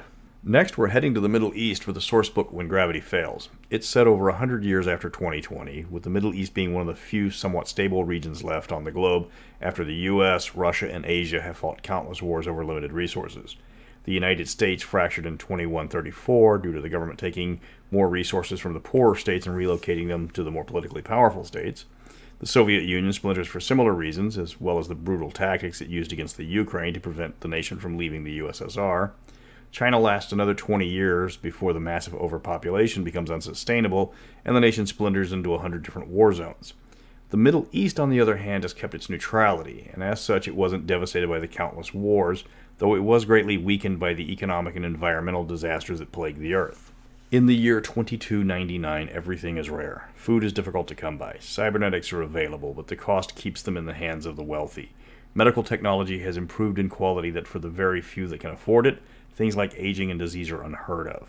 The problem is everything but weapons are rare in this setting. The world economy is shattered. Unlike other cyberpunk settings, the megacorps are few in numbers with their power limited. The book When Gravity Fails was written in 1987 by Effinger as part of his Buyadine cycle. The book was followed up by A Fire in the Sun and Exile Kissed, but was left unfinished due to Effinger's early disease caused by lingering health issues. A fourth book was released after his death, which included the first 2 chapters of the next book he was working on, but unfortunately this series would end there. Effinger did provide the foreword for this book when it came out in 1992, and Doug Anderson, as usual, provided the cover art. The Buyadine setting has numerous differences from the 2020 universe, as you can expect, specifically with the use of moddies as a major focus on the setting. Moddies are effectively artificial personalities that people can use to live out their fantasies as someone else. They are very popular in the Buyadine world. People can just escape from their lives by becoming someone else. They remove personality flaws by adopting someone who is more confident, funny, or sensual, just by inserting a chip into the back of their neck. The problem with moddies is they're highly addictive. People will get lost in the assumed personalities and forget who they actually are. Technology in the Buyadine setting is much higher than it is in the 2020 setting, which makes sense. It's almost 200 years in the future. But while Gravity's technology is better, it's also rarer because of the economic collapse. The weapons include advanced laser weapons and crystalline needle guns or Gauss assault rifles. Armor has also been upgraded with a variety of defensive wear designed to thwart the various types of new weapons. Netrunning technology has taken a step backwards. With the collapse of all the superpowers, the internet is limited to just the surrounding areas when you log in. If you want to log into a company in North America, you have to be in North America. Considering the Buyadine setting is focused around the Middle East, this does tend to have minimal impact. When Gravity Fails is available at the Artel site for $12. If you want the rules for moddies or the more advanced weapons, or if you're just a completionist, there's no reason not to get this book. If you want to try a new setting with an Islamic feel, this is the book you want. It does talk about Islam in the dark future, but from the point of view from the first book in the setting, as the later books in the Buyadine setting cast a darker cloud over the Islamic world, with the ruling powers proving to be no better than the rest of the world. And that wraps up the setting conversion books. So that means there's only 2 books left in all of Cyberpunk 2020 that I haven't covered. And those are the books that signaled the death of 2020, when Talsorian literally nuked the setting. It's not going to be the last video on this channel. I still have Chrome Berets and Night City Stories left of the books that I wanted to cover. Plus, when I get my hands on Cyberpunk Red, I will be adding those to this channel. But come back next time for Stormwave and Stormfront, the final books of Cyberpunk 2020, sadly. Welcome back to Night City for the end of 2020. This is it, the last books released for Cyberpunk 2020. The books that ended the game and brought about the creation of the Malign 3rd Edition. The Firestorm Series chronicled the 4th Corporate War, the international dust-up between Arasaka and Militech, when Saburo Arasaka and Donald Lundy decided that they were tired of talking and decided to settle things the only way they know how. Total warfare that ends in the 2020 timeline literally getting nuked. I'm Mr. Welch, and it's time to end this. There's 2 books in the Firestorm line. There was a 3rd plan, but R. Talsorian decided to combine it with the 2nd book. Firestorm Stormfront was released in '97, written by a host of writers and editors, and Paulo Parente did the cover art for both books. These books were the last works of a great game, so it was only appropriate that pretty much everyone involved in Cyberpunk had a hand in seeing it off. Both books clock in at 144 pages each, and you can get both in print for $20 at the Artel website. The 4th Corporate War starts with the collapse of the German shipping company IHAG, whose assets are contested by the American company OTEC and the French corporation Sino. OTEC hires Militech to protect their assets while they attempt to acquire IHAG, while Sino hires Arasaka for the exact same reason. It doesn't take long before Militech and Arasaka start shooting at each other because they want to, rather than just to protect their clients' interests. This spirals out of control as the 4th Corporate War quickly goes worldwide and a lot of bystanders get caught up in the crossfire. The first book is a slow burn up to the shooting war that will engulf the globe, with more than half the book devoted to aquatic-based edge running. It's a bit boring, actually, as the book's focus is a little too narrow in scope to hold the attention of the players long. Now, you might have a Clive Cussler fanatic in your group, but chances are your players are going to start to roll their eyes after the 5th straight adventure in a row that's set in an oil rig, a submarine, or a random undersea base. There's a lot of new rules for undersea adventures, equipment, weapons, and new roles devoted to aquatic players, but honestly, how many players are going to jump at the Dive Master role? Stormfront picks up once you get to the second half of the book. That's when Arasaka and Militech start really mixing it up in the shadows. You immediately get thrown 3 new rules: the Elite Covert Specialists and Techs, and the Assassins. All of these have steep prerequisites to start with one, meaning if you have the required stats, you're going to need to spend almost all your character points buying a large number of skills at specified levels. This gives new players in those roles a diverse array of skills, but not a lot of points in any given one. At this point of the war, stealth is key. The 2 big bads haven't started leveling cities to kill off a single rival executive yet. The second half of the book is quite useful to players. A good chunk of it can be applied to normal missions and jobs in the 2020 universe. There's a lot of spy gear and weapons designed for covert ops. If you have a group that relies on stealth rather than firepower, they're going to have a field day with Stormfront. There's tips to running a stealth mission, multiple examples of both Arasaka and Militech covert teams, which make great bad guys for higher level parties. You've got a new assassin drone, spy cars, even radar-proof clothing for your players to blow their Eurobucks on. Stormfront is a weird book. Half of it's incredibly useful, and half of it is a little too niche for most players. There's a lot of adventures thrown in, and a large number of NPCs for the players to get introduced to. The issue with the NPCs is a lot of them are either reprinted from Arasaka or Militech, while the OTEC and Sino characters seem to be little more than cameos. If you're going to play out the 4th Corporate War, then your players will need to play the underwater adventures for full immersion, no pun intended. But players are going to quickly want to move on to the actual Corporate War. That brings us to the final book in Cyberpunk 2020, Shockwave. This is where the Shadow War goes hot and the world goes straight to hell. The Eurobank steps in and settles the dispute between OTEC and Sino, but Militech and Arasaka have long since abandoned that excuse for shooting at each other. Shadow War is a memory. Now it's an open war. Both corporations call on the substantial assets of various nations, leading to many missions going up against government assets. Both companies hire every freelancer available.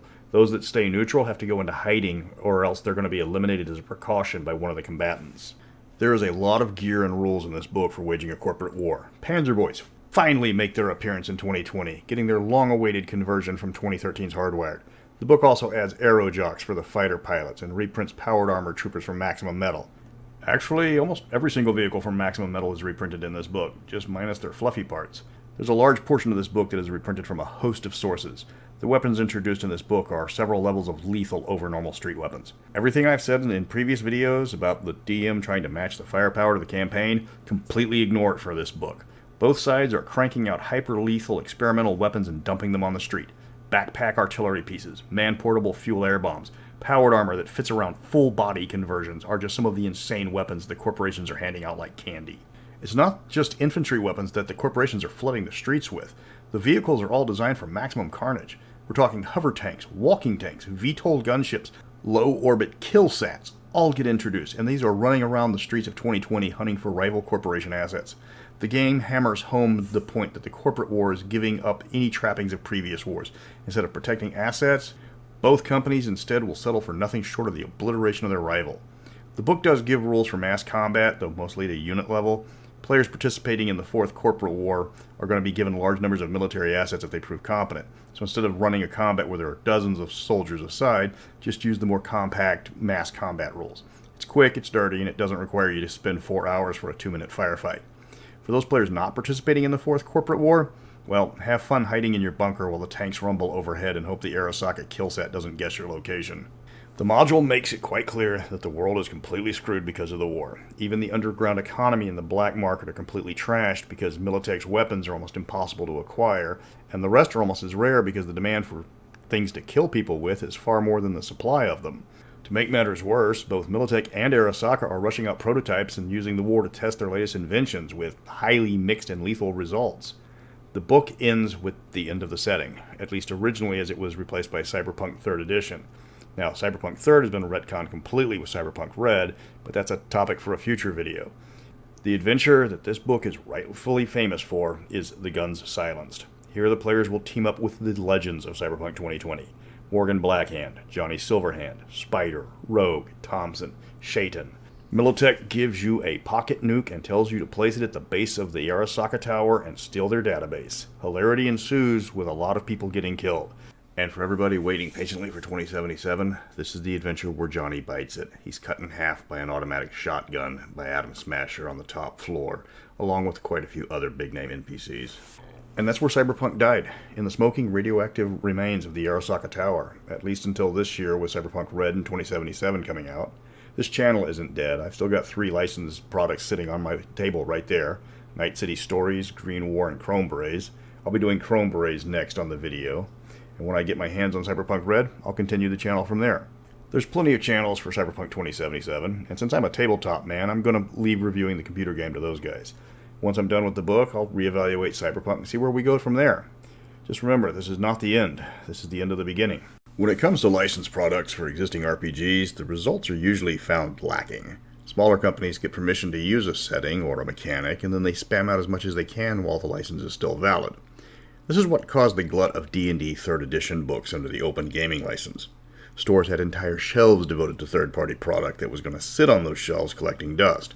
Our Talsorian was no stranger to licensing products. If somebody wants to give you money to make books for you, you usually let them. Atlas produced 12 books in total, of varying quality, but the crown jewel of the dozen was undeniably the Chrome Berets, which stood out because of its interesting premise and its replayability. Welcome to Cyberpunk. I'm Mr. Welch, and it's time for some jungle love. The Chrome Berets made its debut in 1992 and was authored by Thomas Kane. Jane Alessio, apologize if I didn't pronounce that correctly, did the cover art with David Brown and Doug Schuler splitting the interior art duties. The book is a bit beefy at 96 pages compared to the majority of the other Atlas Cyberpunk standalone adventures, which tended to be much shorter. It was originally $12 when it hit the shelves. It's still on the Atlas store catalog, but it was labeled out of stock when I checked. On the secondhand auction sites, people want $50 plus for this book. It's just a friendly reminder that most of the books from 2020 are still in print from the Artal website. The people wanting several times the list price on eBay or Amazon for a book you can still buy new for the original price can go pound sand. The Chrome Berets plot is simple. You are military contractors of the Asagi Corporation in the middle of a hot war in Malagay, a former province of the Philippines. You get paid to shape up troops, acquire equipment, and win battles. Of course, it's never that easy, and everybody involved in both sides of this war are in it for themselves.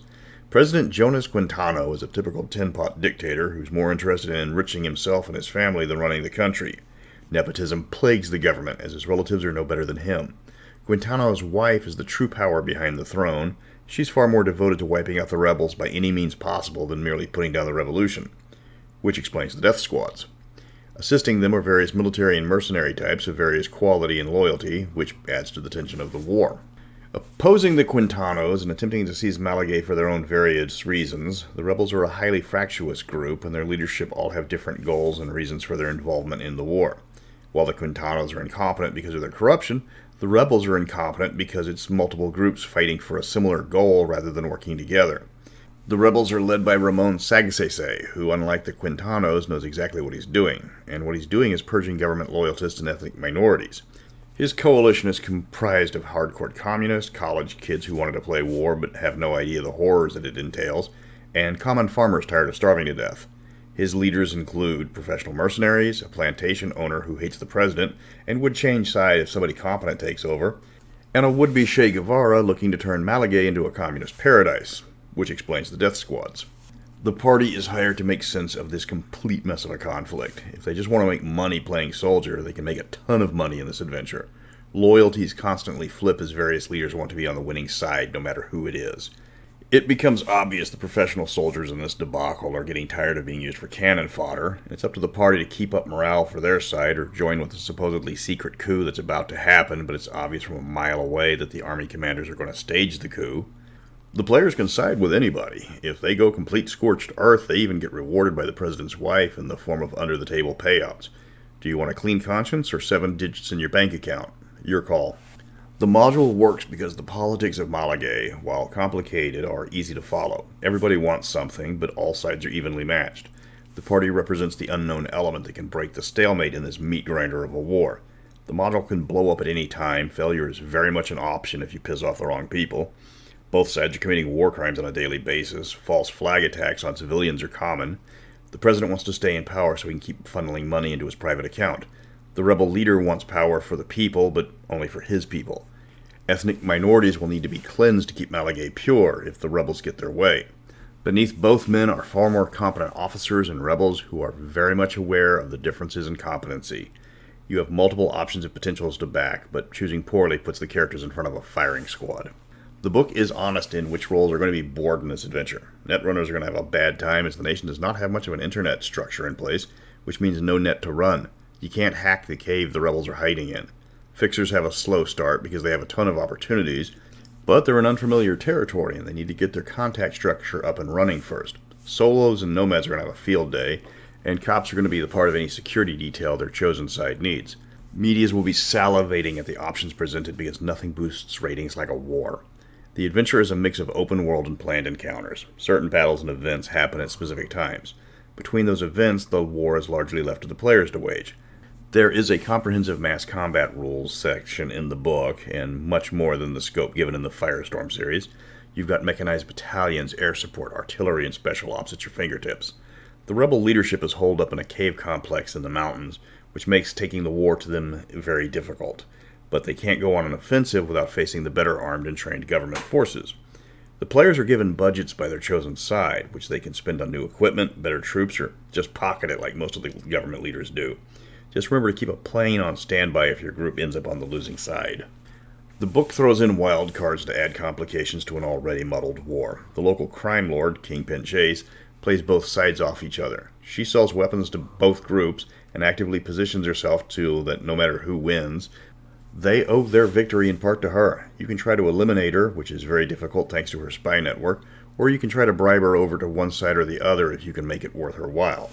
The adventure does have the additional rules of repercussions, which can affect the party if the war goes badly or if the rebels resort to even more terrorism than normal. The players can work the international media to demonize rival factions, and success on the battlefield can cause rival groups to desert en masse. If the players go full-on total war, then the odds of the media turning against them goes up. If the war goes completely out of control, then the EU steps in and diplomats try to end the shooting. Of course, as the players are technically under the employ of a megacorporation trying to secure its assets, they're going to have to protect those over the nation of Malagay. The party can even support the inevitable coup that is coming, which gets them paid, then deported, and then put on an enemies list of their former employer. There's not a lot of good outcomes in this adventure for the nation of Malagay, but it will put the players firmly in the black if they know what they're doing. That's Berets. It stands out among the Atlas tie-in adventures because it dares to be different, and it succeeds. You're not running the streets, you're getting paid to kill a lot of people. Your employers are monsters. Their enemies are monsters. And you're getting paid to help one monster kill the other monster. It's a lovely bloody war. Next up is Night City Stories, a 4-pack of adventures from Atlas Games and the beefiest of the licensed games. I'm trying to get all these done before 2077 because then I'll probably be MIA for a few days. Welcome back to Night City, Chooms. After a delay caused by me falling headfirst into 2077, I'm back with a review of Night City Stories by Atlas Games. This book is by far the beefiest of all the licensed Cyberpunk 2020 adventures at 144 pages, which is pretty hefty for a Cyberpunk adventure, though this review is going to be short because I can't talk about much without spoiling the adventures, so I'm not going to. The book consists of The Slow Boat from Chiba, Sweet Revenge, Parts 1 and 2, and Deadline. So how does this hold up compared to the official 2020 books? Is it worth going on the mad quest to actually find a physical copy? Well, jack in and stay tuned. I'm Mr. Welch, and we're headed to the city of brotherly hate to find out. Night City Stories came out in 1992 as a licensed book from Atlas Games. They had put out over 10 licensed adventures of varying quality, and this is the one that grabbed a lot of attention because of the value of the book. Where Arasaka Brainworm or Bone and Horse was $8 for a 32-page adventure, this was $15 for a massive 144 pages. The book was written by Scott McKay, and the cover art was provided by Doug Schuler. David Brown and David Douglas provided the interior art. The book starts out with the introduction of the Crossroads, a local drinking hole recommended by the author, but easily switched out for one of the parties' choosing. This is pointed out by the author, so it's a minor detail. The adventures are for somewhat established and experienced parties. The various NPCs aren't looking for new runners to prove themselves, but rather need people with known reputations. In other words, play a few games before you throw the party into this book so that they have the necessary skills.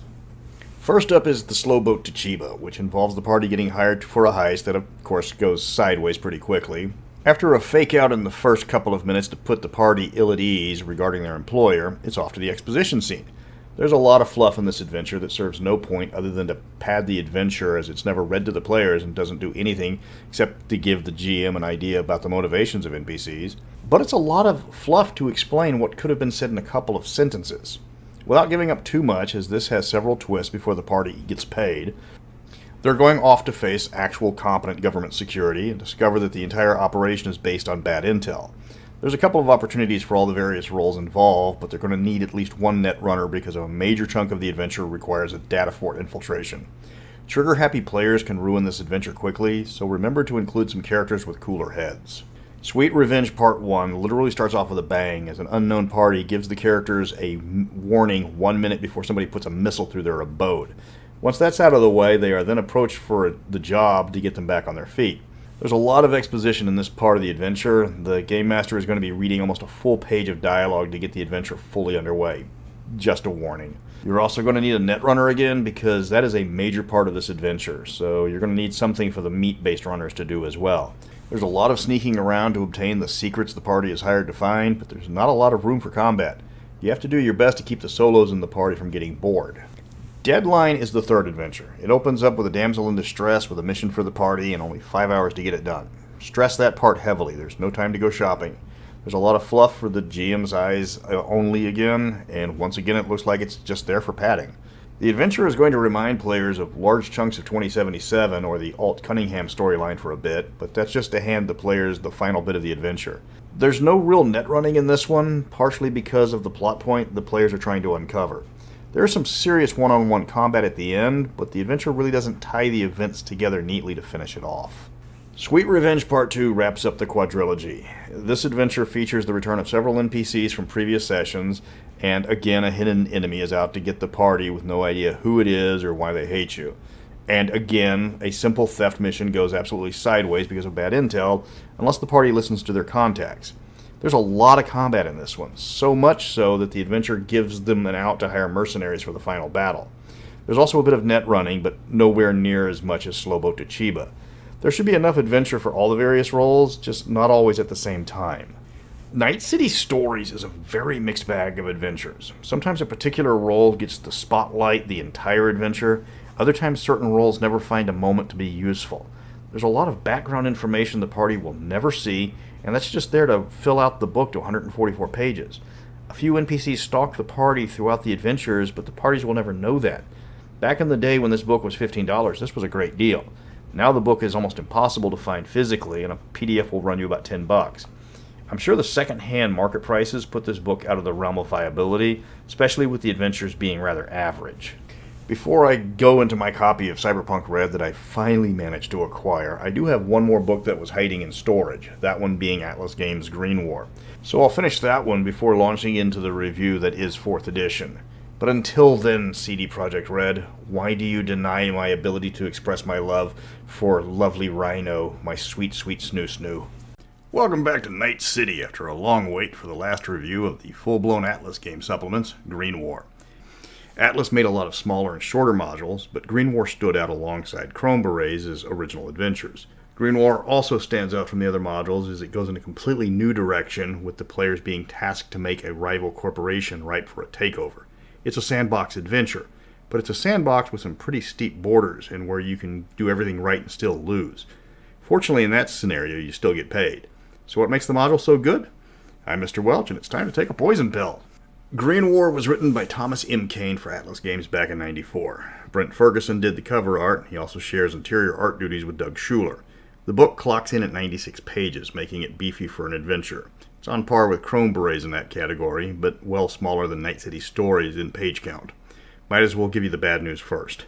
You can't find this game online. I tried. It's not available through Atlas Games. I can't find it on eBay or the used game sites. There's a guy on Amazon that thinks his copy's worth $900 and a couple more that want nearly $1,000 for it. I'll tell you what, if you want a copy, I'll sell you mine for half that. It's $12 retail if you're curious. Green War has the entire party hired on by the Browning Group to help them facilitate the takeover of a transport company called Liverpool Shipping. There's nothing nefarious about it at all. For once, everyone involved is on the up and up. You get a budget. Your job is to buy 51% of the stock by any means necessary. Succeed and you get a massive bonus. Fail and you get fired.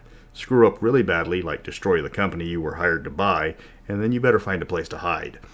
Then you can actually complete this mission without breaking a single law.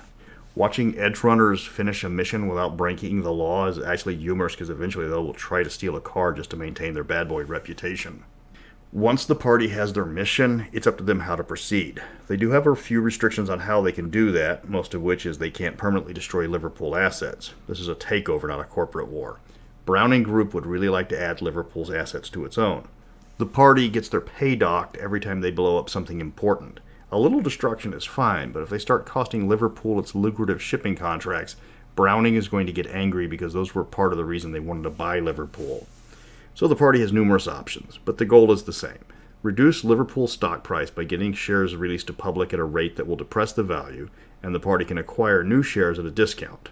The problem they will encounter is if they act too quickly, Liverpool will immediately recognize the tactic and take countermeasures to shore up their stock price.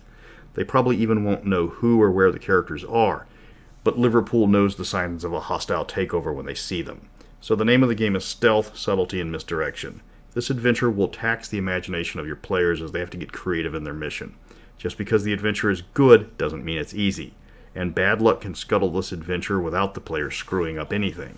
Diplomacy is a major part of Green War. The first problem they're going to encounter is more than 50% of the shares are held by board members of Liverpool Shipping. Killing them doesn't work most of the time because the shares go back to the company, and too many deaths draws all sorts of unwanted attention. If board members suddenly start developing sudden cases of death, the security on the remaining members exponentially gets harder to crack. The party is going to need to set up appointments with the shareholders, then try to get them to sell their shares outright or release them into the market. Some are fanatically loyal to the company, but most want cash. The trick is driving down the price so market value favors the party. If talking isn't working fast enough, the party will have to resort to unsavory method or dirty tricks. Blackmail is a fantastic method for some of the shareholders. Some of them have a sordid past or a dirty secret they will pay to keep hidden or can be revealed to the right parties to remove the shareholders without revealing the party's involvement. There's a lot of research roles in Green War. Medias and netrunners are going to be spending more time looking through old news articles or HR reports than breaking into Liverpool archives. There's a lot of things to be uncovered in the party's efforts to lower the stock price.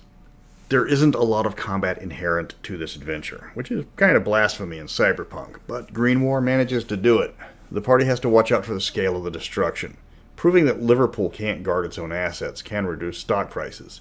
Blowing up a ship full of chemicals also reduces the stock value, but it also reduces the overall value of Liverpool, as well as getting one of their major customers to cancel their contract, and further reduce the value of Liverpool to the concern of your employers. Unlike other adventures, players have to avoid permanent harm to the target. This module is not easy, remember that. After sabotage, diplomacy, and research, you get to move on to public relations. Creating dissent in the ranks of Liverpool personnel is a major objective. Because it diverts their attention, it's also harder to track down. Best part is you don't have to be accurate. The more devious you are, the harder it is for them to counter your absolutely blatant lies. You'll need various roles to help create the more insidious falsehoods. A media, a corporate, or a fixer would excel at this. Netrunners can help with the spread of the rumor, and techies can help sabotage devices that can broadcast the message further. There's a lot in this module that rewards creativity. The hazards the party will face is based largely on how well they can stay hidden from Liverpool's attention. If Liverpool finds out the source of their problems, they will have numerous teams that can attempt to take out the party. If the party can remove the assassin teams, it helps with the takeover as board members start to lose faith in their company's ability to defend itself. If they break the law, there's a good chance Liverpool will just have them arrested. If they get caught embezzling or violating the terms of their contracts, they also risk being arrested by the Browning agency or just simply fired. The party has to stay on the up and up in Green War. Browning won't mind if you blackmail or extort a member of Liverpool, but Liverpool won't think twice about calling the cops on the party. A hidden danger to the party, and it's not a physical danger, is that members of the Browning group have their own agenda. If one of their employers decides to cut their own deal with Liverpool, the party will find their work for naught as acquiring Liverpool becomes impossible due to internal sabotage. In this case, they will find themselves paid for their work, and at least their resumes will be kept on file if they did a good job. Other allies might decide if the party does too good of a job that they will write themselves in as the winner instead. If the party plays their cards right, they might actually get offered a job by their traitorous employer. It's not the best ending, but it keeps the campaign going. That wraps up Green War. It's a great adventure because it breaks away from the normal sneak in and steal stuff adventures, but it doesn't lose any agency for the various characters. If the players can think of a way to achieve their goal, let them. There is no wrong way to run the adventure. It has almost countless replayability because of the staggering amount of options for the characters. While violence isn't always the answer, it will happen enough that the trigger-happy players won't get bored.